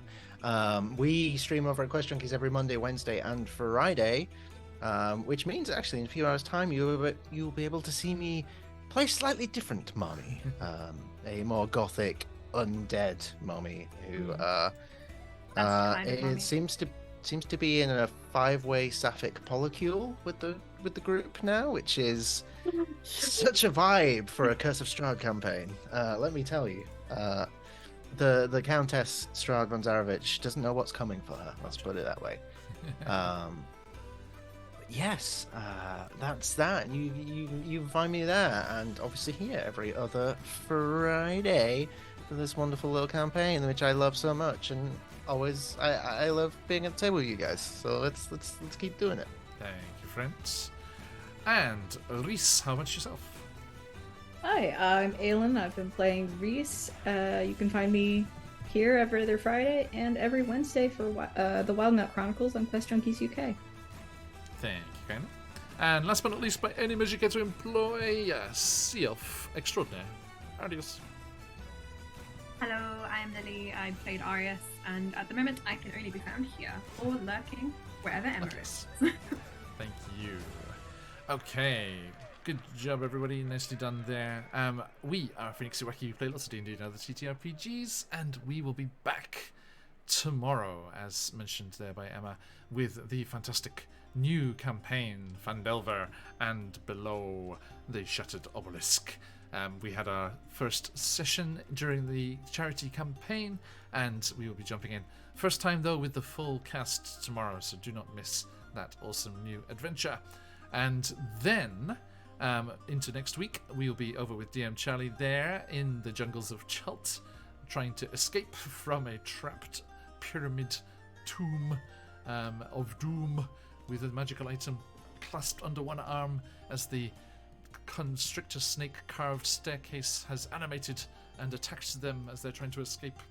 Yes, all the fire as well. Lots of fire and whirring blades and the like. And then later on in the week, we'll be back in the Underdark for Out of the Abyss, and then jumping into those fabulous folks over at Candlekeep Mysteries, including 2 of the folks in that Barovia game in just a couple of hours. Okay, so massive thank you to everyone, and good luck with that giveaway, everybody. Thanks, Wildweller. Good to have you here, and thank you everyone for joining us today. Lots and lots of folks in tonight. Thank you, lovely as always. And let's see who our winner is. Let me do a refresh here. Whilst I'm refreshing to make sure we've got all of the entries logged in there.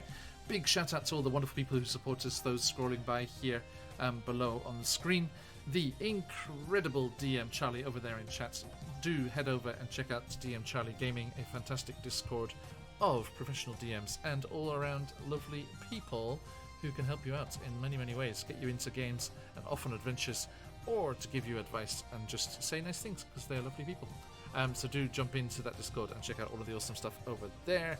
A massive group of professional DMs ready to give you adventures. All that you, whatever you fancy over there. I see a new adventure was casting there, Charlie, from DM Lauren. Awesome, as always. Big shout out to them. Thanks for all the support, my friend. And Chuck there with those gifted subs, but also to Chuck's organisation, Troll Lord Games, always coming through. Their awesome original Castles and Crusades system is up for available over on the homepage there. Interesting stuff. And they recently started publishing old Gary Gygax stuff as well. So do check out all the wonders over there on the website. Of course, if you've been enjoying the sound effects of griffins and waves and cannons and pirate music, then please head on over to the fantastic Sirenscape. And if you want to support the channel, use that affiliate link there, and you can get yourself a free trial. And if you become a Super Siren, you get access to all of their hundreds and hundreds of sound effects and musics, not just for D&D, but all sorts of other games as well. Jump in on that. Hey, Troll of Games also coming in with a new Kickstarter as well. Do check that out, friends. Do not have any links yet, I'm afraid. Oh, that's for Gary's adventure. Nice. So yeah, get more Gygaxian stuff in the games there. Yeah, Sirenscape's great.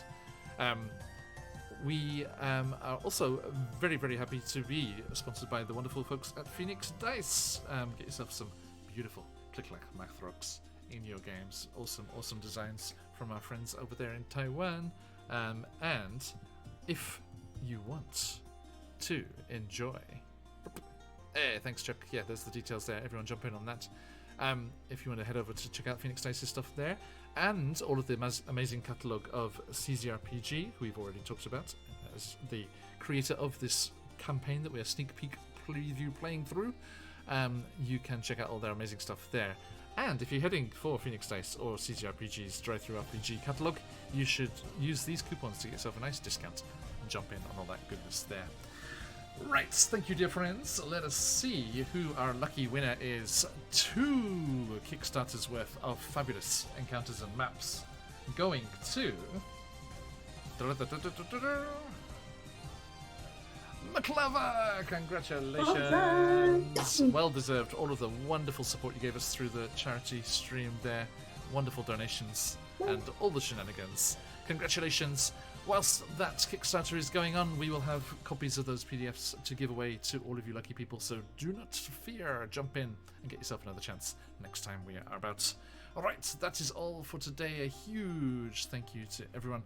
I'll let you enjoy that QuestJunkies intro video one last time as an outro video instead. And beautiful work from Patch as always. Thank you, sir.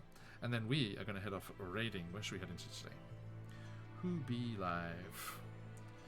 Let's see. Oh, Vicky's live. Okay, let's go over and raid into our friend Vicky over there, playing some indie games. A new release, playing for this. It looks like the first time they're playing through today. So let's go and see what Vicky's playing. Massive thank you, everyone. I hope you have yourselves a fabulous weekend. But till next time, stick around for that raid if you've got them. Let those phoenixes fly. Until next time, as I always say around these parts, always say, It's me. It's me.